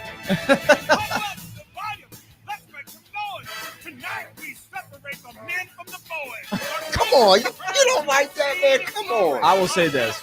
Just walking around town that day thinking Monday Night Football is in our city, and you guys obviously were really good coming off the Super Bowl. Like, that was a great feeling. And then you're like, I can't wait to hear that Monday Night Football theme. The Titans are playing. We're a pro city. Like that, I can go back to that day. That's what that song. A song like that does that for you. I want to ask you this quickly. And I guess this is not a question to myself because I know the answer, or I think I know the answer. What was the first big time game in Nissan Stadium? See, that's a great question because I would say that is up there. Just that was up there. Monday Night Football for the first time in the new stadium. Was wow. That was wow. awesome. That night was wow. And you guys were obviously a great team on top of things. So the year before, I don't know. There was a Thursday night game against the Raiders where it was kind of in prime time, and then obviously the one playoff game, Music City Miracle game was. But what I'm like the first to me, I go back to the Rams game. Oh, because the Rams were what 5-0, yes, or 6-0, and we were 5-1. Yep, and it was like the battle of the two teams, right? And they eventually played in the Super Bowl. Yeah. That, and after that game, many was like, these are probably going to be two of the teams that could represent both conferences in the Super Bowl. And ironically, I think you've hit on. That's the answer. That's the answer. To me, that was like the first big game. And Steve McNair was just coming off of the back surgery and was back in the lineup. Exactly. And that was a big story. Some people were saying, well, they ought to keep rolling with Neil O'Donnell because they're winning. And Jeff Fisher was like, no, Steve McNair is our quarterback. It was a little controversial. Yeah. But he went in there and you guys beat him. Yeah. Didn't beat him in the Super Bowl, but that was a great game. Oh, man. That was the Fred Miller who was eventually a Titan. But that's when he had 5 false starts in the same. False start Fred Miller. False start Freddie. False start Fred Miller. I mean, the fans went wild with that whole thing. Oh my goodness, they went wild, and to the point where the Rams complained. They thought that the Titans were artificially pumping in noise. No, we weren't pumping in noise. It was didn't need it. It was Javon, and it was because of Javon, and ultimately, Fred Miller was sort of the GOAT in a bad way. All right, Ask DMase is off and running now. We got text lines galore.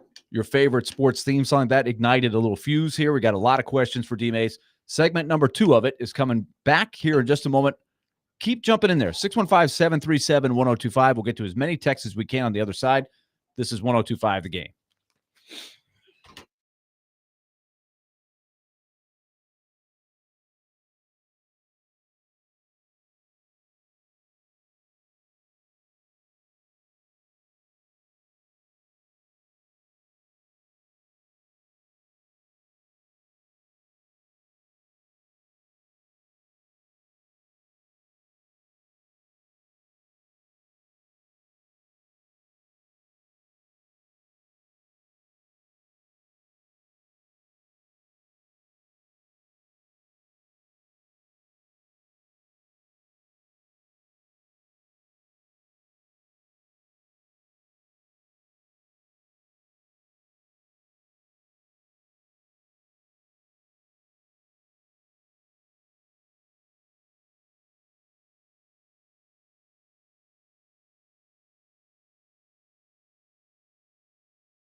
Ask DMase continues here on 102.5 The Game. Willy and DMase.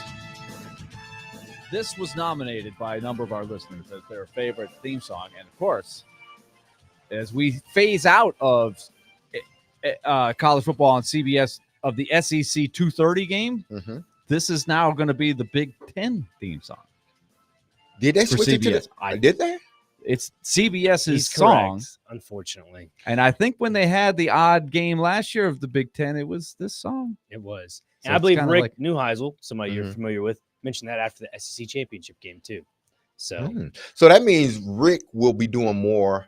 Will he be doing more Big Ten games? probably as like on the panel show. Yeah, on the panel show. It'd be Yeah, more Big I guess Tens if he's than on the anything. 2:30 panel, it'll be the Big Ten game of the week.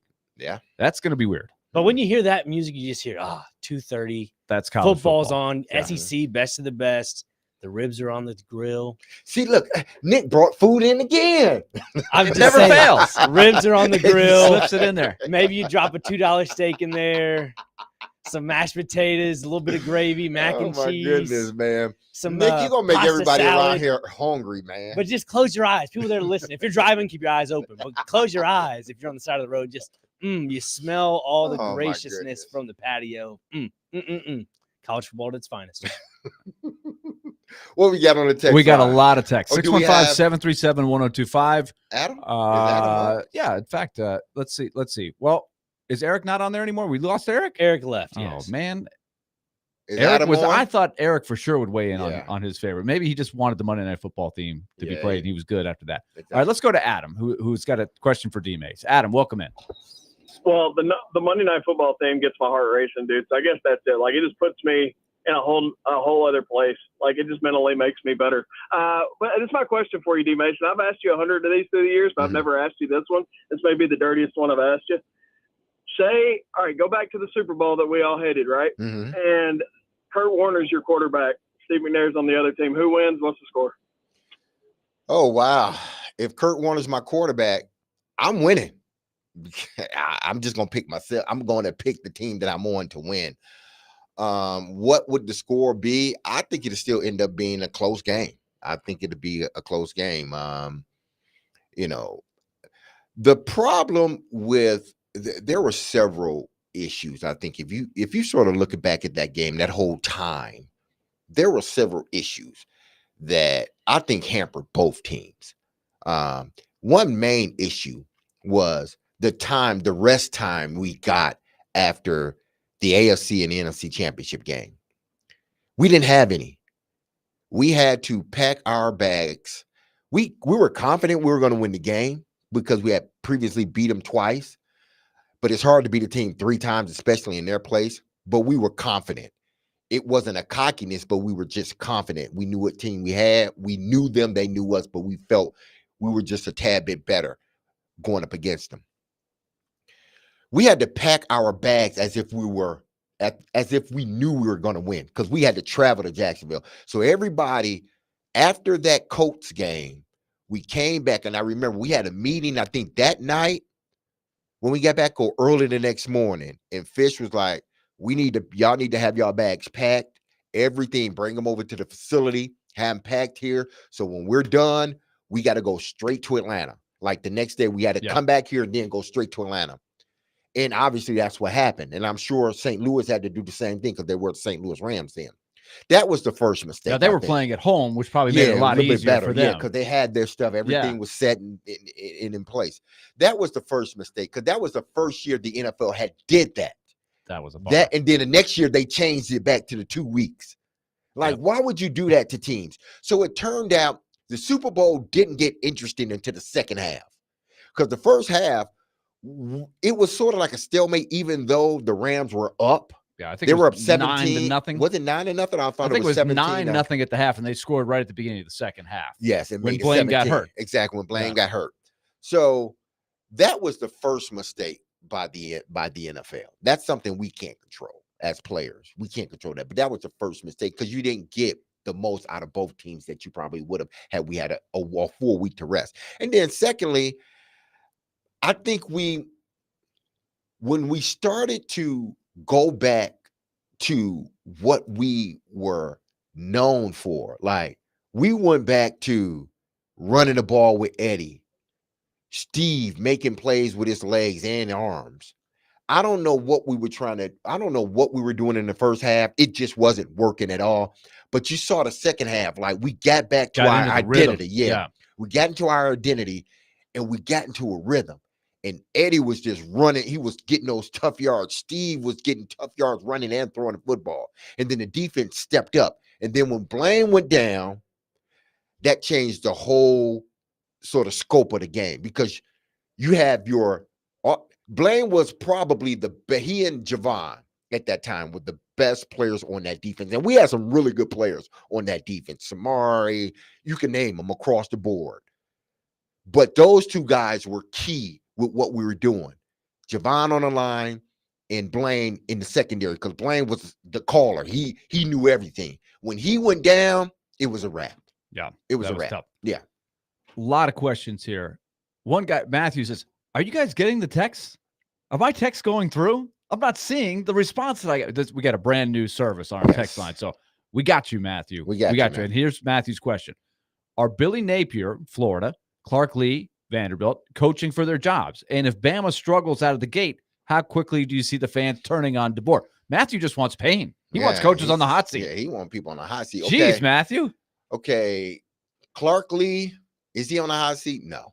I don't think Clark Lee. You can probably better answer that than I can. Willy, I'm not but I don't sensing think he's on the hot I think seat. the fans are getting antsy because they took a big step back. He took the big step forward 2 years ago. Remember, they beat Florida. Yes. They famously beat Anthony Richardson and Will Levis in the same year. And we was like, ooh, okay. And then last year, not a competitive year at all in the league. And so they had to really go back to the drawing board. So after a year of going into the portal, going in with some money, we'll see what it looks like. I do think people are antsy, but I think from the top, because he's an alum, because he's a classy guy, I think he will get some slack in the rope to build, knowing it's a tough job and the construction is still going on. Yeah. So I think he deserves on the other side through next year. I think at the end of not this coming year, but the following year, when everything's done with the stadium, will be an important evaluation point. I think. Now, Napier, but I think he's going to have some time. Napier, that's a little bit different. Because Florida, that's a different level of expectation. Different level of expectation. And if you're not winning, eventually they will get you out. So yes, if Napier's not winning this season, don't be surprised if they are looking for a new coach. And then who else did he say? How quick do you think DeBoer at Bama replacing Nick Saban will be sort of under fire? Okay, from day one. Okay, from a fan standpoint, if he lose 2 games in a row, they're going to be looking to change him. Not that they are going to change him, but the fans are going to be like, they're going to be out for his head if he loses 2 games. Say if he loses 2 games in a row in a season, and then they're out of contention. As long as they're in contention for a playoff, Bama fans are going to stay with them. Now, you're talking about the AD and the president. They're going to give him a little time to figure this thing out. Alabama's still going to have a good team, people. They're still going to have a good team. Now, are they going to be as good without Saban as they have been? I don't know. Yet to be seen. But I'm sure AD and the president, they're going to give him an opportunity to figure his way of coaching out with this team that he has. But if you're talking about Bama fans, no, it's going to be, if it was up to them, it might be a quick hook if he ain't winning the games they think he needs to be winning. Dad joke for DMase on our text line driven by WilsonCountyHyundai.com. If athletes get athlete's foot, what do astronauts get? Astro foot. Mistletoe. I don't mistletoe. Mistletoe. If you're an astronaut, are you really? You're not dealing with missiles, are you? Yeah, you're not. Yeah. Okay. That's maybe it's a stretch. A little bit of a stretch. Yeah. All right, let's try Eric. Eric's always got a good dad. We can rely on Eric. He's back.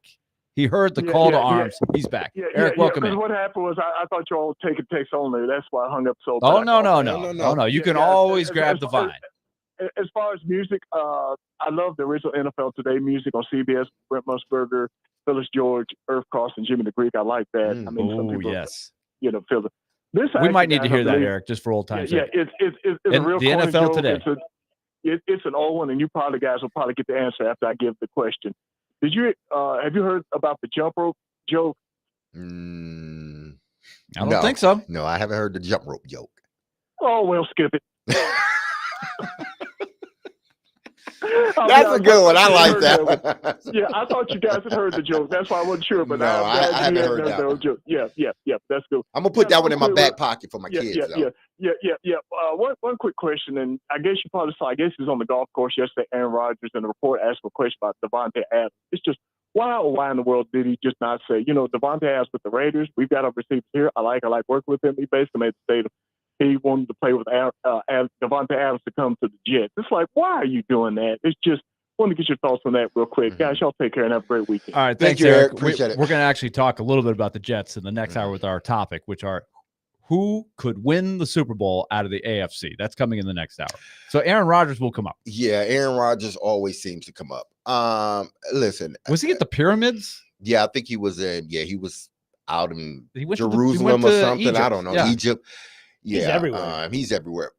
This is what I'm starting to realize, because I was thinking about this morning after listening to the podcast you sent over, Willie, and they were talking about the Jets, and I got to listen, and I got to listen to the two guys, the co-host and the host, and they were sort of making fun of Aaron, like going to the pyramids and all that stuff, and I started to think, like, man, we need to be very careful about how we sort of make fun or make light of people, because we always talk about in this day and age, like the mental health. Oh, you need your mental health and you need to do this. And whether you like Aaron or not, he's doing the things that he needs to do from a mental standpoint to keep himself on even keel. You don't make light of that. If he wants to go do his, I don't even know how to pronounce ayahuasca.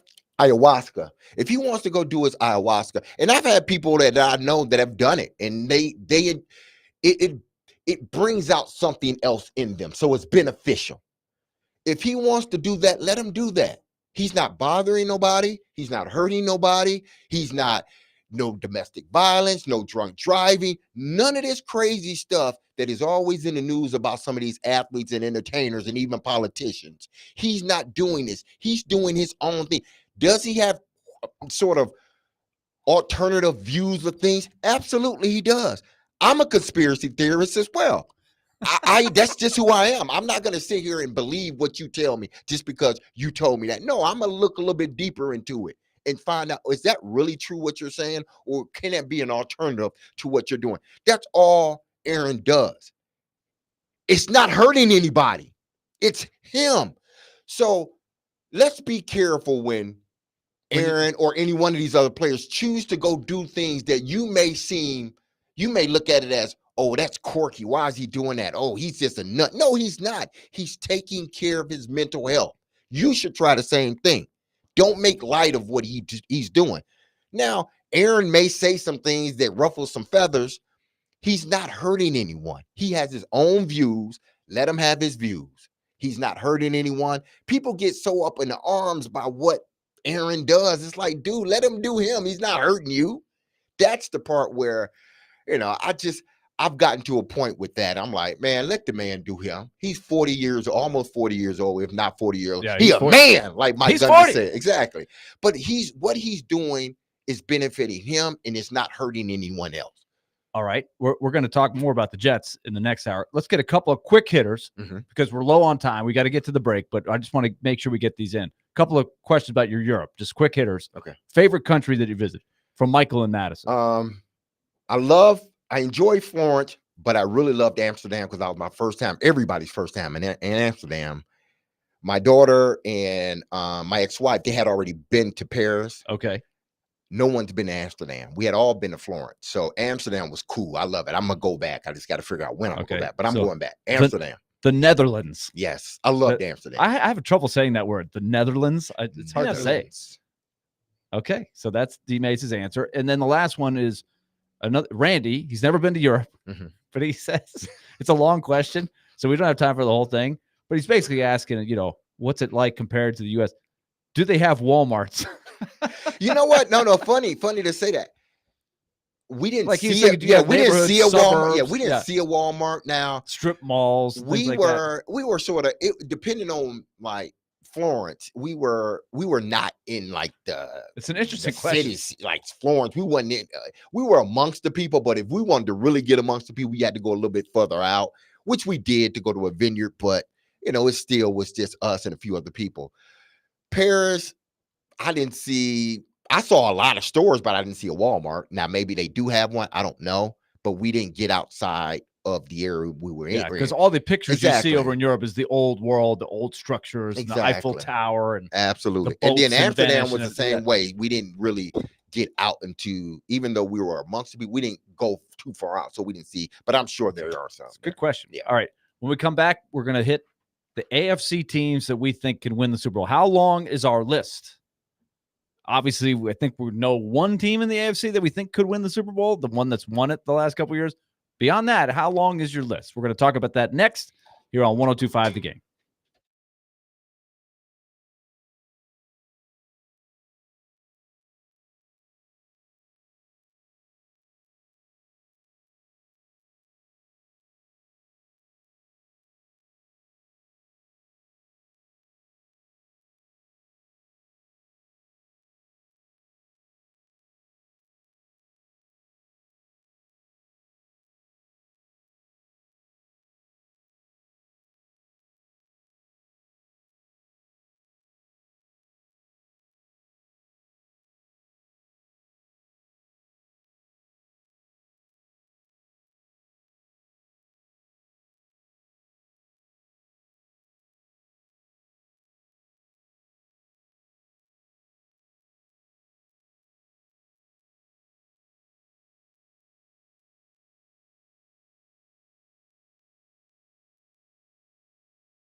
Final hour of Willy and DMase here on 102.5 The Game.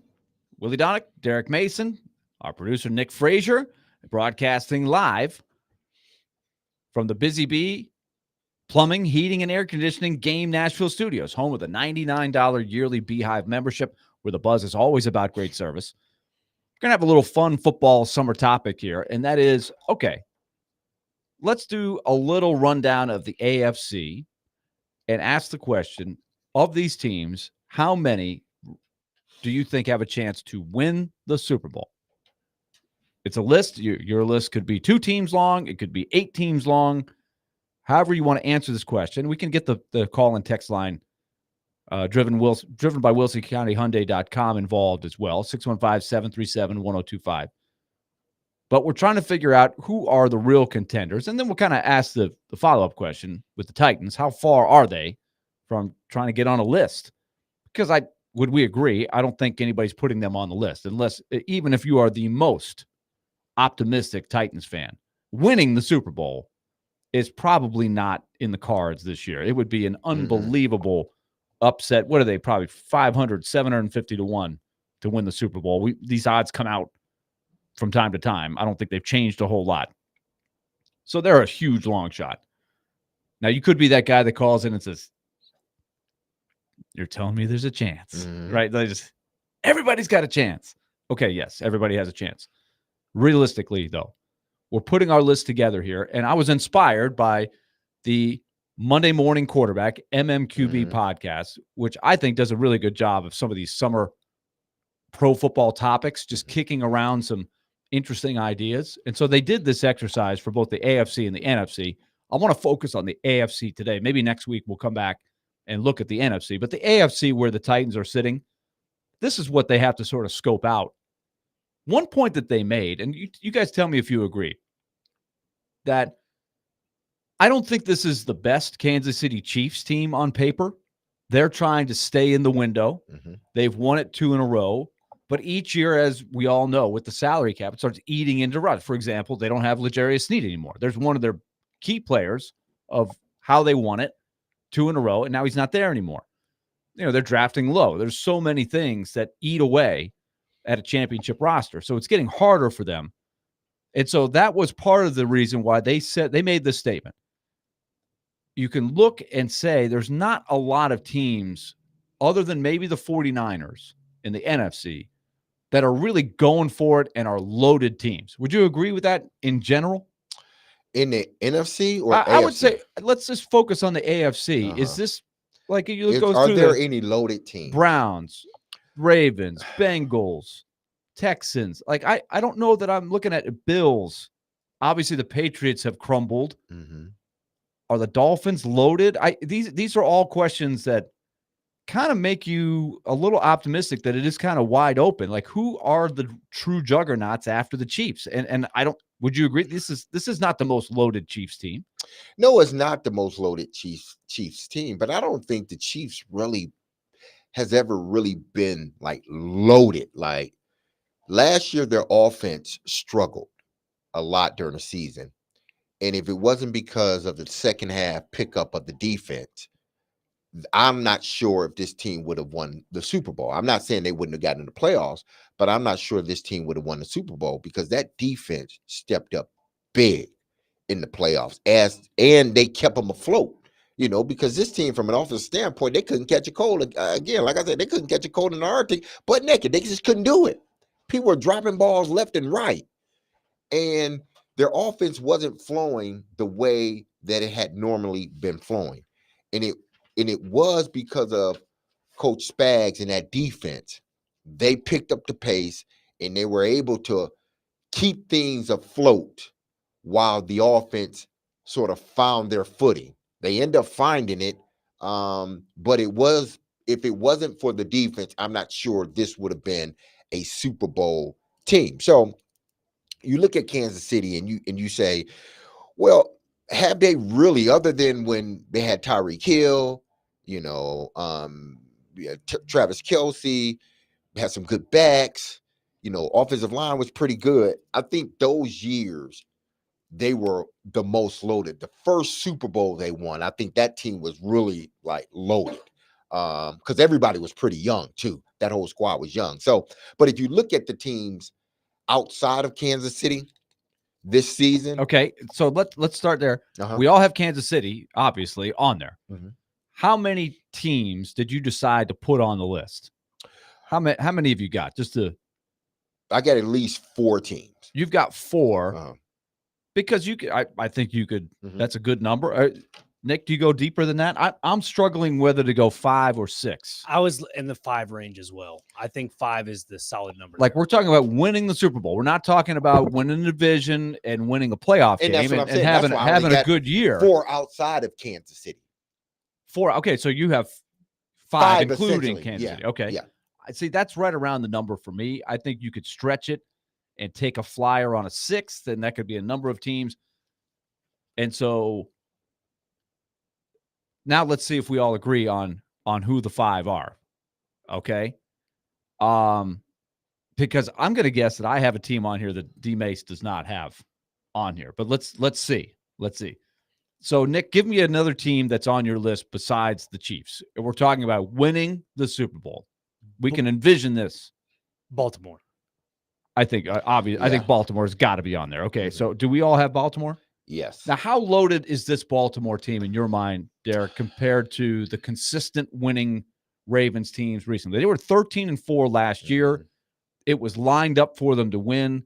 They were home to play the Chiefs in the championship game, and we know what happened. They didn't play a very good game, and they're going to be answering those questions. Certainly Lamar Jackson, but now they have Derrick Henry. Do you think this is a loaded roster that can win it? I think yes, but they need to figure out how this offensive line looks because they're not returning all 5 starters. I think they're returning 2 to 3 of the 5 starters. They end up losing their right tackle, I believe, and they end up losing someone else. It might have been a right tackle and a right guard, if I'm not mistaken. So, and hell, they may have lost 3 guys on that offensive line, if I'm not mistaken. So, to me, that's going to be the key. How do you replace, or are the replacements for the guys that you lost via free agency on the offensive line, are they going to be good enough for you to continue to play the brand of football that you want to play? From a defensive standpoint, I'm not even worried about their defense. Now, they may take I'm not going to even say that. I think their defense is going to be okay. I think their defense, there hasn't been a time, maybe a year or 2 since they've come back in the NFL, the Baltimore Ravens. There hasn't been too many times where they haven't had a top defense in the National Football League. And if they didn't, it was because of injury. It wasn't because of the starting 11 or 13 guys that they rotate. It was because that defense got hurt tremendously.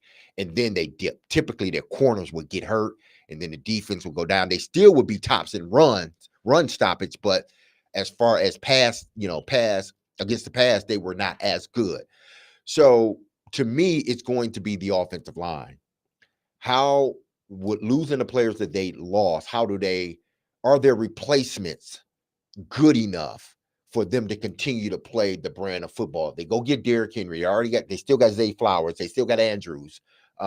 Likely is a damn good tight end that replaced Andrews when he was hurt last year. So they got that young fella playing now. They have weapons on the offensive side of the ball. They have a damn good defense. Really tough. So it's all, to me, is that offensive line. Okay, so all of us have unanimous Kansas City and the Ravens. Yes. All right, DMase, give me a third team, and let's see if Nick and let's see if we're all still in unison. Houston. You think I struggled with Houston. I have them on my list. But I did put them on my list. I was debating. I'm talking about winning the Super Bowl. Yes. You think they can win it? I think they can win the Super Bowl. I did put them there. I did put them there because they did kind of go for it. They jumped in and they said, okay, we got an opportunity here. We have good returning players. We've got the young quarterback, and let's go invest. Azeez Al-Shire. You can go down the list. Danico Autry. They added Mixon. some veterans. Joe Mixon. Stephon Diggs. Stephon Diggs. Yes. So they're loading up. Tank Dell is back off his injury. Yeah.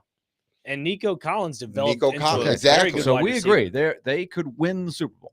Yes, I That believe is it a scary thought to go, and maybe that gives you hope for the Titans for a quick turnaround if they can catch fire with Levis. The whole thing is Stroud, right? I do wonder, will teams figure out a little bit what they're Will he doing? have the sophomore slump? Yes. Will there be some tendencies and a summer of studying them? I don't. Could he think so. take a step back? No, I don't think so, because you bring in all these new assets on the offense for Houston, and everybody's trying to game plan around CJ Stroud now. You can't do that. You now have to focus in on a Joe Mixon, a Stephon Diggs, and even tight end Dalton Schultz. Yeah.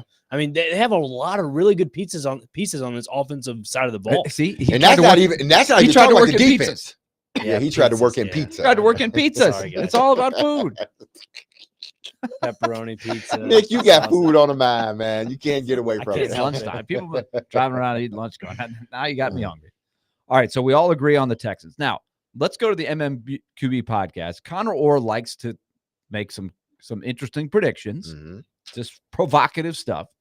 So he makes a case for the AFC team that plays in the New York area. This is actually the Meadowlands, but let's hear what he says about the Jets. All the RFK, and I'm not saying RFK is wacky. This is not a political statement, but I do think that we all think of Aaron Rodgers a little bit differently than we did maybe 10 years ago. But Tyler was the one that was first pointing that out. I have the Jets on this list, Tyler. Aaron Rodgers has just returned from Egypt. He's figuring out what's going on with them pyramids, and I think he's going to get to the bottom of all this at some point. But I think, and I said this a couple times, even if the Jets have Tyrod Taylor at quarterback, if they were to get hot, like this defense is that good. And my examples are they beat a really good Eagles team before they collapsed last year with Zach Wilson. They were one awful holding call away from beating the Chiefs last year at home in prime time. I think the only downfall of that team, I mean, it was a torn of injuries, and your backup quarterback was Zach Wilson. Now your backup quarterback's Tyrod Taylor. I think even if Rodgers gets hurt again, or he decides to, go to Antarctica in the middle of the season and figure out what's going on with the Penguins, whatever he decides to do, I think you're probably okay, because that team is, they give me like 2018 Jags vibes in terms of how good that defense could possibly be. But I'm curious. Okay, so he makes the case for the Jets, and this is a stretch to me. 7-10 last year, but Connor Orr's point from the MMQB podcast is, in theory, you've got Rodgers, who's going to play more games than last year, and hopefully you can keep him upright and healthy. You've got a great defense, and you've got a veteran placeholder that's a big upgrade as the backup to Aaron Rodgers. Put all that together, and they could win a Super Bowl. I'm not buying it. Not winning the Super Bowl. They're not going to win the Super Bowl. Now, I can kind of get in line with some of what he's saying, that I do think they could win 10 games, 11 games, and Aaron Rodgers won't have to be spectacular for them to be a good team. But winning the Super Bowl, I'm stopping short of that. Wow, Willie, you don't think have you got them on the list? Yeah, I have them on the list. You got the Jets on the list. Yes, I have the Jets on the list. I am looking at. I'm surprised that you have them there. Some of their games. They play the Titans in the second week. I'm looking at some of their games, and the home opener for the Titans is the Jets. They've had some lopsided They had some lopsided losses, but then I think there were some games that had they had their quarterback, I'm sure they would have won. The Kansas City game, the holding call, sort of this phantom holding call. I think it was a wild holding call that was called on the Jets, and it wasn't. You go back and look at it, it's like, man, that wasn't. What are you talking about? And that I think the Chiefs got bored in that game. They were they did almost let it slip away. But I think the point that they're making on the podcast is their margin for error was so slim last year. Maybe they'll benefit from that this year. They'll be just as tough on defense, but suddenly they'll have an offense that actually can score a little bit. The only thing I'm worried about and it's not Aaron Rodgers re-injuring himself. I think they've upgraded their offensive line. They brought in Tyron Smith. They brought in some other guys. They've upgraded that offensive line. Brees Hall is back. He was close to 1,000-yard rusher. The only problem is I don't think they have enough like proven pass catchers. Obviously, Garrett Wilson's there. He's their number one threat. But outside of that, they went and got Mike Williams, but you don't know what Mike Williams, he might end up getting hurt again because he was hurting with the LA Chargers all the time. For about 5 games. He's the guy awesome. that you want in your if fantasy he's in your lineup. lineup, if you can keep him in your lineup, he is a matchup nightmare. But the problem is keeping him in the lineup because he's hurt more times than that. Exactly. So I don't think they have enough proven pass catchers. But when you add Aaron Rodgers to the mix, he does elevate pass catchers around you. Garrett Wilson, I think, is going to be a stud again. I think Mike Williams, if he can at least give them 12 to 14 games, that'll be a plus for them. After that, they got to find other. I know they went and got Xavier Gibson from last year, but he didn't put up much numbers. They got to find out how to get these young guys up to, the same. They got to get these young guys ready to go with Aaron Rodgers. And you've got a Brees Hall who's now a year removed from the knee injury. So he might better. be in his prime to be a really good back that can create issues for a defense and make it a little easier on Rodgers. I but can if see his it. team stay healthy, because they have a shutdown defense. They got a shutdown defense. They got 2 corners that are damn good. Yes, and Michael Carter II and obviously Sauce Gardner. They got 2 damn good corners. CJ Mosley, Quentin Williams, and then you can go across the board and name other guys. They got a hell of a defense. Their defense carried them most of last season. Oh, yeah. You add another year Garrett Wilson, Mike Williams, if he stay healthy, and then Aaron Rodgers. This is a team that, I believe they can win the Super Bowl. All right, Nick, do you agree? Do you have them on the list? I do have them on the You list. put them on the list? The Jets, I do.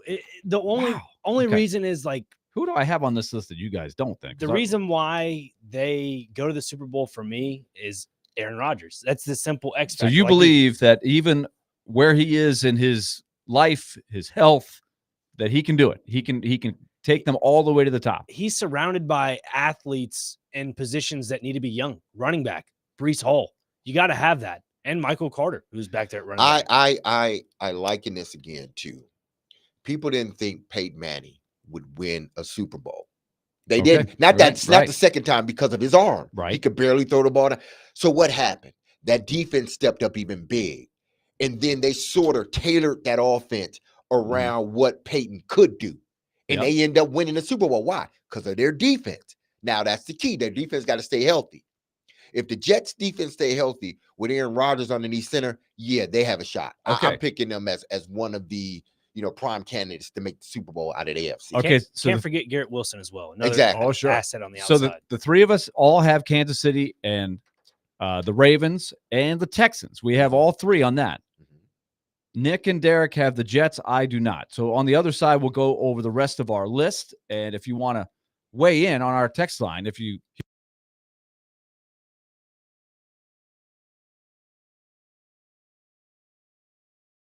we're back with more after this. Who are the teams in the AFC that can win the Super Bowl?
Okay, it's time to tell you about F&M Bank. And yes, once again, we're going to take it to the bank a little bit later this hour, 1:45 on Fridays, like we always do. Some fun predictions for the weekend. And F&M Bank, as I tell you every week, is here to serve you with their 20 convenient locations across Middle Tennessee and Southern Kentucky. One thing I want to emphasize today is the Smart Swipe card. One of those things that's a simple tool, and that is the essence of what F&M Bank is about. Banking made easy on purpose. How do you save some money in a simple way? Use the Smart Swipe debit card that they have. Every purchase you make, if it's $5.35 or $5.50, $10.50, they'll round up $1. And those extra coins go right into your savings account. And every time you use that card, you know you're saving a little bit of money. Do it every day. Over the course of time, you're going to build a nice little savings account.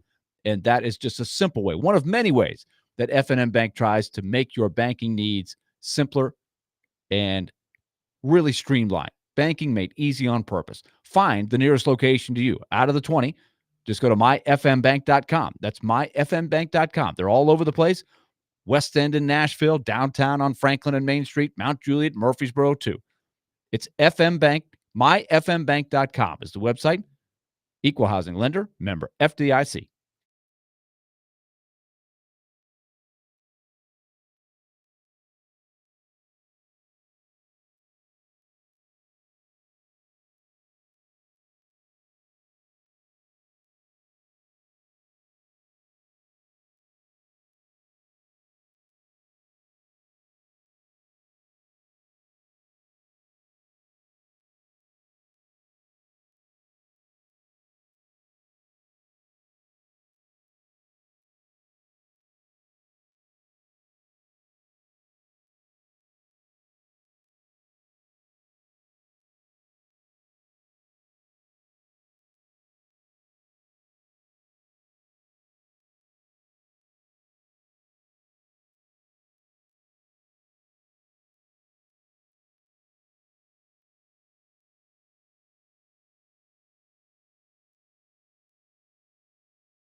Gotta keep them separated.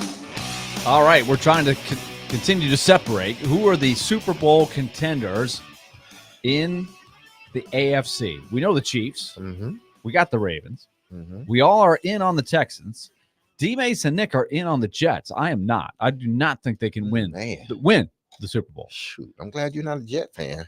Jet fans I are like, I'm glad Willy's not a Jet fan. I loved the Jets when I was a kid. When I was in New York, I did watch a lot of Jets. Has a good ring to it. A Mets fan and a Jets fan, but he just had to tear it they're up. fairly aligned, the Mets and the Jets fans. Although I admit, I watched the Giants and the Jets.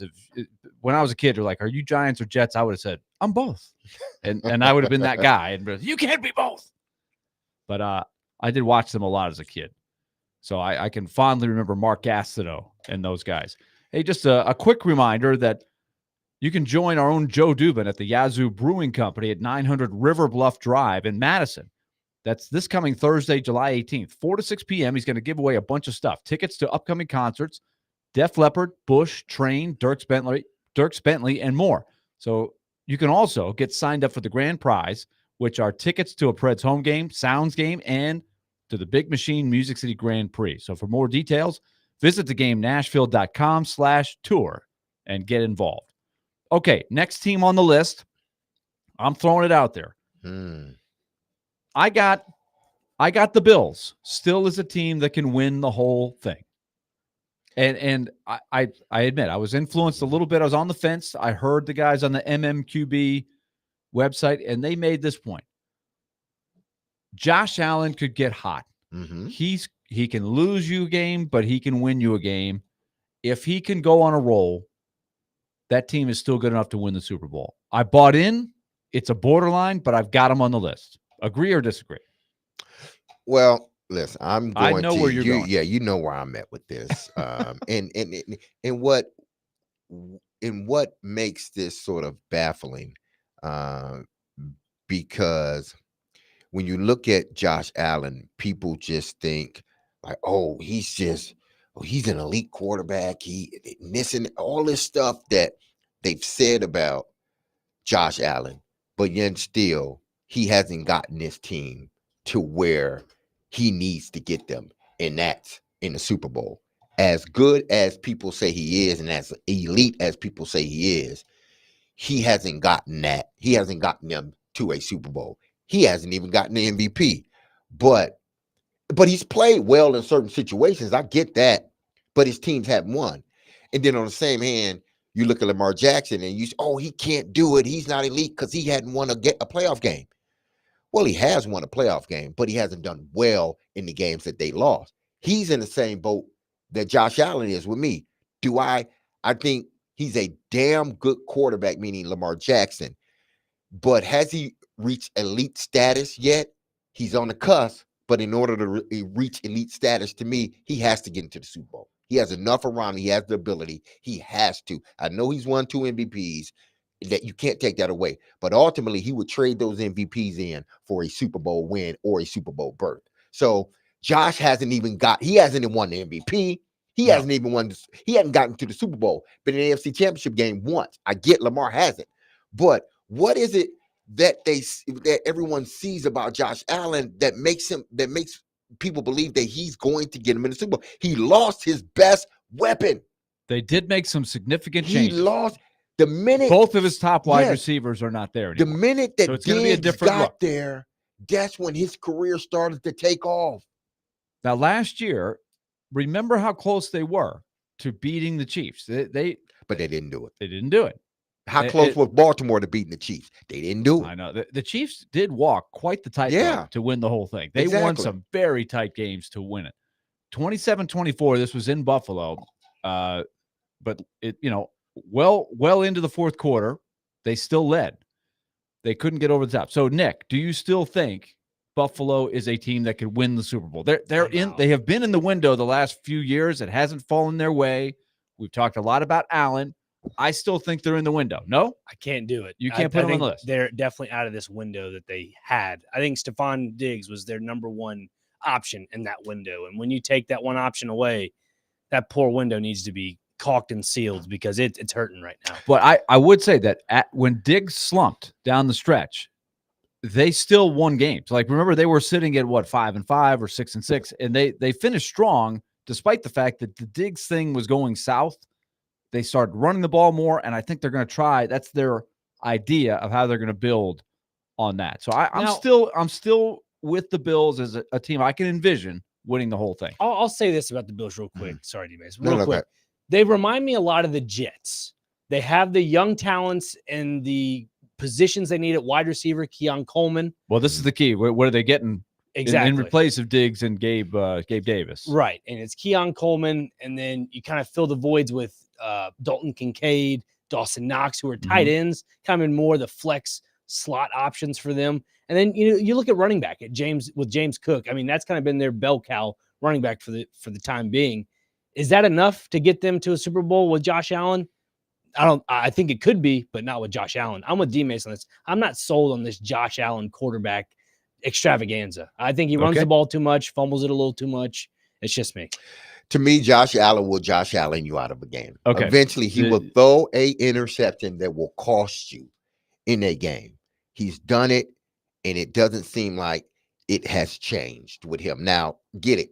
Last year, I mean, in the playoffs, did they play well enough to win? Probably. But did they win? No. And they haven't won since Josh Allen has been underneath center, regardless if they had Stephon Diggs or not. To me, you lost 1,900 receiving yards. I'm not even getting to the touchdowns and the catches. You lost 1,900 receiving yards, and you're replacing it with a journeyman in Curtis Samuel. He's an okay player. He's not bad. He's not great. He will do, but he's a starter on nobody else's team in the NFL. I can't picture him being a starter on nobody's team in the NFL. Then you bring in the young guy, Keon Coleman, who I like, former Spartan. So I'm gonna throw that out there so you know I like him. He's a heck of a receiver, but are you gonna ask the rookie receiver to be your lead dog? That's good. Not to say he probably couldn't do it, but I know how it is with rookies. He's going to play well sometimes, and then sometimes he's not going to be consistent. Let's just say that. So you're relying on a Curtis Samuel who's been sort of like a journeyman. He's okay, but he's not anything that somebody's going to be scared of from a defense standpoint. And you bring in a rookie that has the potential to be a hell of a player, but we don't know it. Where are you getting your playmaking from? That is amazing. Now you're going to be asking your quarterback to do even more. I get it, but I still see a path. And they lost their safeties. They lost all of their safeties. Poirier, all of them. They're reintroducing. They're introducing new safeties to the mix. They've had some salary cap struggles to try to keep it going the last couple of years. So what salary cap? Come on, don't. He's salary cap fake, man. He's coming in with the Jared stuff. Jared's getting to him. He's not even here. He's on vacation. I'm with you. All right. There's I've got two more teams on my list. Okay. DMase, do you have another team on your list that can an AFC team that you think can win the Super Bowl? Cincinnati. You've got Cincinnati. I've got Cincinnati. Nick, do you have Cincinnati? I do, but I also have a wild card as well. I know that wasn't a part of the list, but sorry. Okay, but but do we agree that the Bengals can still win the Super Bowl? I think this might be their last shot for a while. Yeah. Now Burrow is back. I think there is urgency. I hesitated to put them on there, but I do see that a bounce back from Burrow, still having Higgins, still having Jamar Chase, but because the we know the finances are going to change dramatically going forward. Yeah. I think most people are thinking they may not have Chase and Higgins. We know they're not going to have Chase and Higgins after this year. There's a scenario where they don't pay Chase, is what a lot of people are wondering. Will they put the money down to at least keep Chase? But they don't have to worry about it now. They will have these guys this year. There's a huge urgency for them to win this season. I think they're still good enough. I will say they did add Jermaine Burton in the draft from Alabama. He was a really good receiver for Alabama this past season. And with the departure of Tyler Boyd to the Titans, he could be their third receiver. Exactly, he'd be their third receiver, and I think that might be a solid spot for Cincinnati. They don't have Callahan anymore, right? Yeah. They lost him, but he wasn't. I mean, I believe he's going to be good here, but he wasn't making the calls. He wasn't calling. The final decision, right? So I'm not. I think it will be a loss for Cincinnati not having him, but I'm not sure because they didn't do anything but elevate the quarterback's coach to the offensive coordinator, so they still have that continuity amongst their players and the coaches. So you're missing Joe Mixon as well at the running back position. So you got to put that into factor. Yeah. There was, I forget the guy's name. First name is Chris, but the running back for the Bengals they drafted last season from I think Illinois. Excuse me, Illinois. He's on my fantasy team. That's kind of why I know this. But he's a really good running back when he actually played later in the season when they gave Mixon a little bit of rest. But my main concern would be for Joe Burrow's health on that surgically repaired hand of his. That's going to be a big issue going forward. If his health stays, to the point where he can play week in and week out, I think they do have a chance. Is it Chase Brown? Chase Brown, thank you, Chris. Yes, Chase Brown, thank you. Wes in Clarksville on our text line, driven by WilsonCountyHyundai.com. Bills losing Diggs is like Titans losing A.J. Brown. Not sure if it's that. Not anymore. The Diggs thing was going south last year. From a production standpoint, because you're not having you don't have his production there along with Gabe Davis's production. Chris and Dixon says the Bills have the same chance as the Titans to win the Super Bowl. I guess he's saying nil.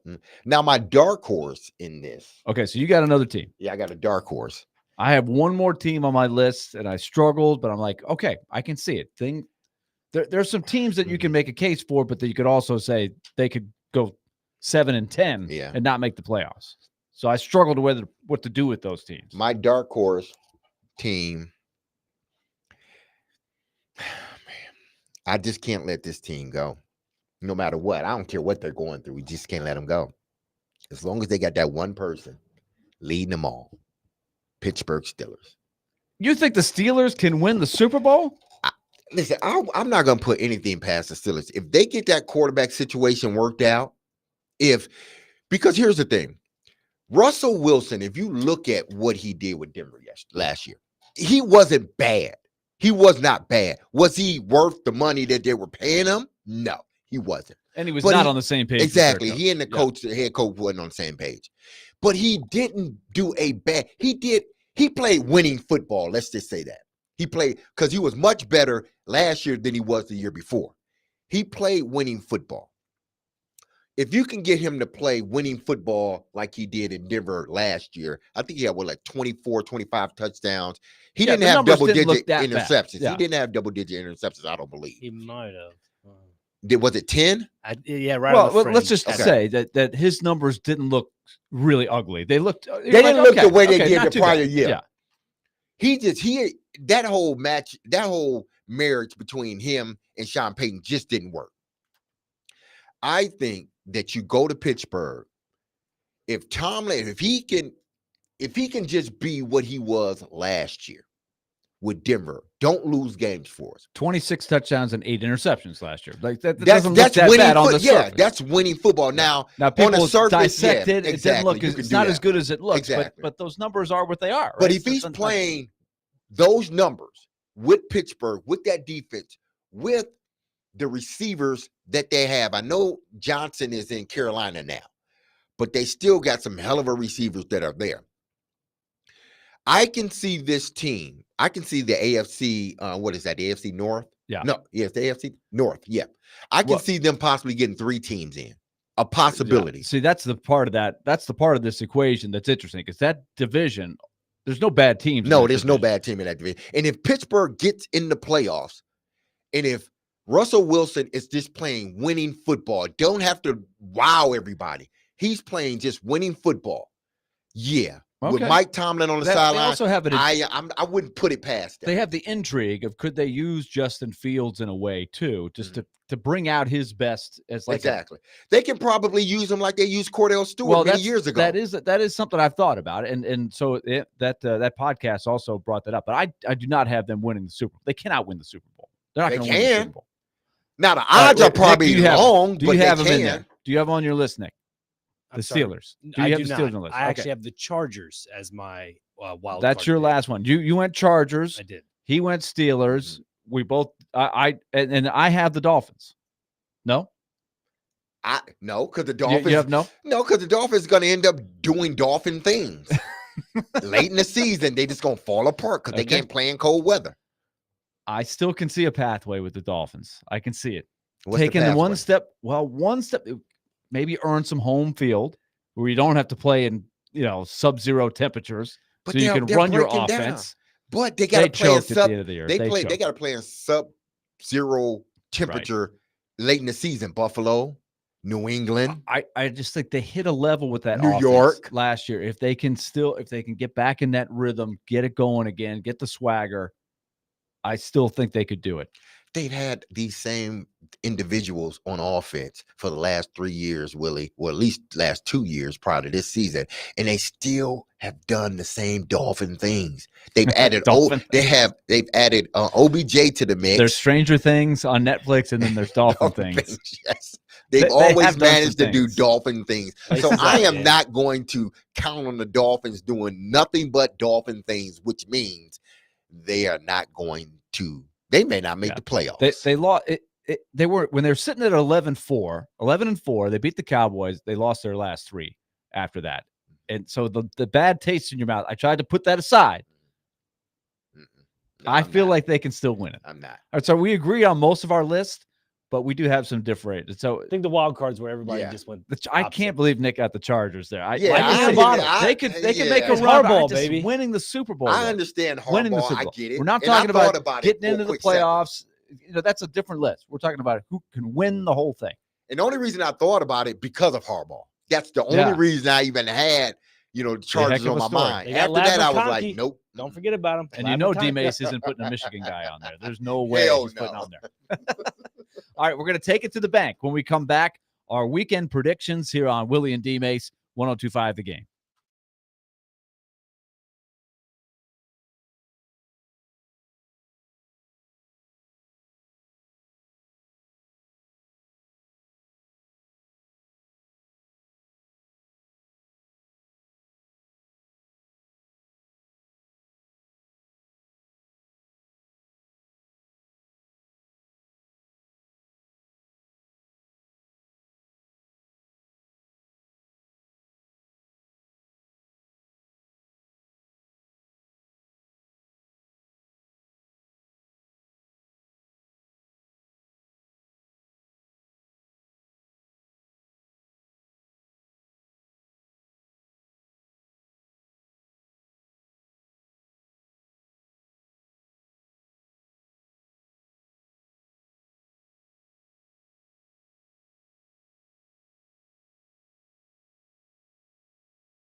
comes the money. And you can take that to the bank. Here comes the money. Money, money, money, money, money. Dollar, dollar, dollar. Ching, ching, bling, bling, cut the chatter. You ain't talking money, then you're talking no matter. Ching, ching, bling, It is time to take it to the bank to wrap up the show, wrap up the week here on Willy and DMase. And it is brought to you by F&M Bank. Banking made easy on purpose. Just go to myfmbank.com and find the location nearest you. There are 20 in our listening area.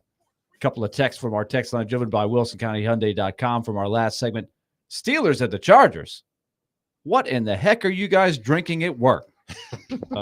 Tea. Water. Water. Coffee. Water. High quality H2O. Okay, so we don't have to make the prediction of the Super Bowl yet, although that was our theme. And Tommy said, what about the Titans? We got a real touchdown Tommy. Mm-hmm. He believes in the Titans. Hey, winning the Super Bowl. Tommy, hey, listen, winning the Super Bowl? Thomas, they didn't think we would make it to the Super Bowl in 99. Okay. Made it. So, hey, if that's what you believe, then believe it, brother. Believe it. You're telling me there's a chance. Exactly. I'm not going to sit here and tell you, hey, it can't happen, because it can. All right, we've decided, the commissioner, Nick, we have decided to go with a mini season here. Yes. A mini season. Like, we're moving forward. Caroline, the two-time champion. Took the throne. And the last couple of weeks, with DMase on vacation, Nick was on vacation, we were just kind of doing it for fun. But it's time to start keeping score, and we're going to have like a summer mini season here. Is that right? That is correct. Up until Labor Day weekend. This will be a Yes. when football starts back up, college football, then we will start a new season. You got that right. Okay. So with that, Willie, go ahead. Start us off. Oh, I'm going to start off. So you don't even know what we picked last week. I wasn't here. What did we do last week? We did pick, because I Connor, remember Connor Newt made some picks. Yeah, because he did what Nick did. He picked like 7 things. Women's and I can't remember all. basketball and Yeah. something else. And We're gonna have to be creative. There's gonna have to be Yeah. some baseball in here, okay. which makes me which I will do. The All-Star stuff is next week for baseball. Mhm. So I'm gonna go with my man, the polar bear, Pete Alonso, to win the home run derby. That's gonna be one. But Willie, that's next week. Yeah, that's Well, next no, week. it's Monday night. He's It's Monday prepping. night. He's prepping.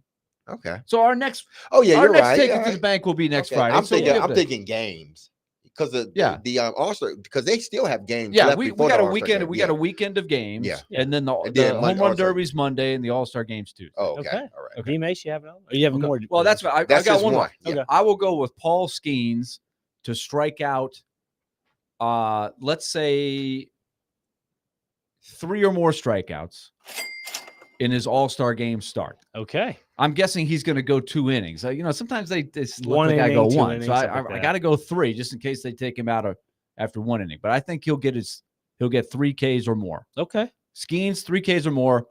Polar Bear to win the home run derby. Okay. DMase. The Tigers they have a 3-game series this weekend with the Dodgers. And they're in Detroit. At least the first game. I think all 3 of them are in Detroit, if I'm not mistaken. Yes. Yeah, all 3 in Detroit. I got Detroit winning at least 1 out of the 3. Okay. At least one. Yes, Willie. No, got you're a- not. you got No, low- you're low not gonna. expectations. No, you're not gonna push me into picking another one. Nope. Possibly Nope. Ohtani or Freeman to get a homer, maybe? Yeah. Okay. I'll take that one. Ohtani a home run. Okay. At least, have a home run. The Tigers will win at least 1 game. Okay. And I always. The Dodgers they got some guys hurt. I mean, they are did. really battling injuries here. But So that's why I said at least Okay. 1 Quickly, game. DMase. And I have, because I always got to pick at least 1 game from the WNBA.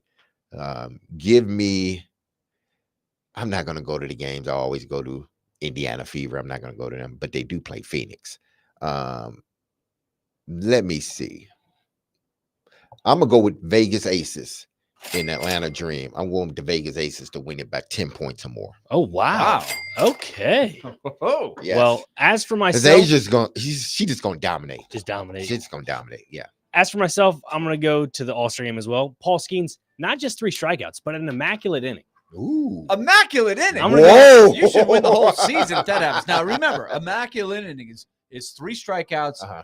on 9 pitches. It is. I'm going You're immaculate. saying he's going to have an immaculate inning in the All-Star game? I think so. He's starting off the game, first inning, immaculate inning No for Paul way. Skeens. Yes. And then on top of that, you ready for this?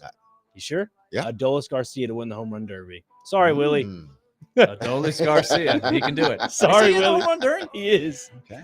You got some competition with the polar bear. He hit a ton of home runs in the postseason last year. He was a big reason the Rangers won it.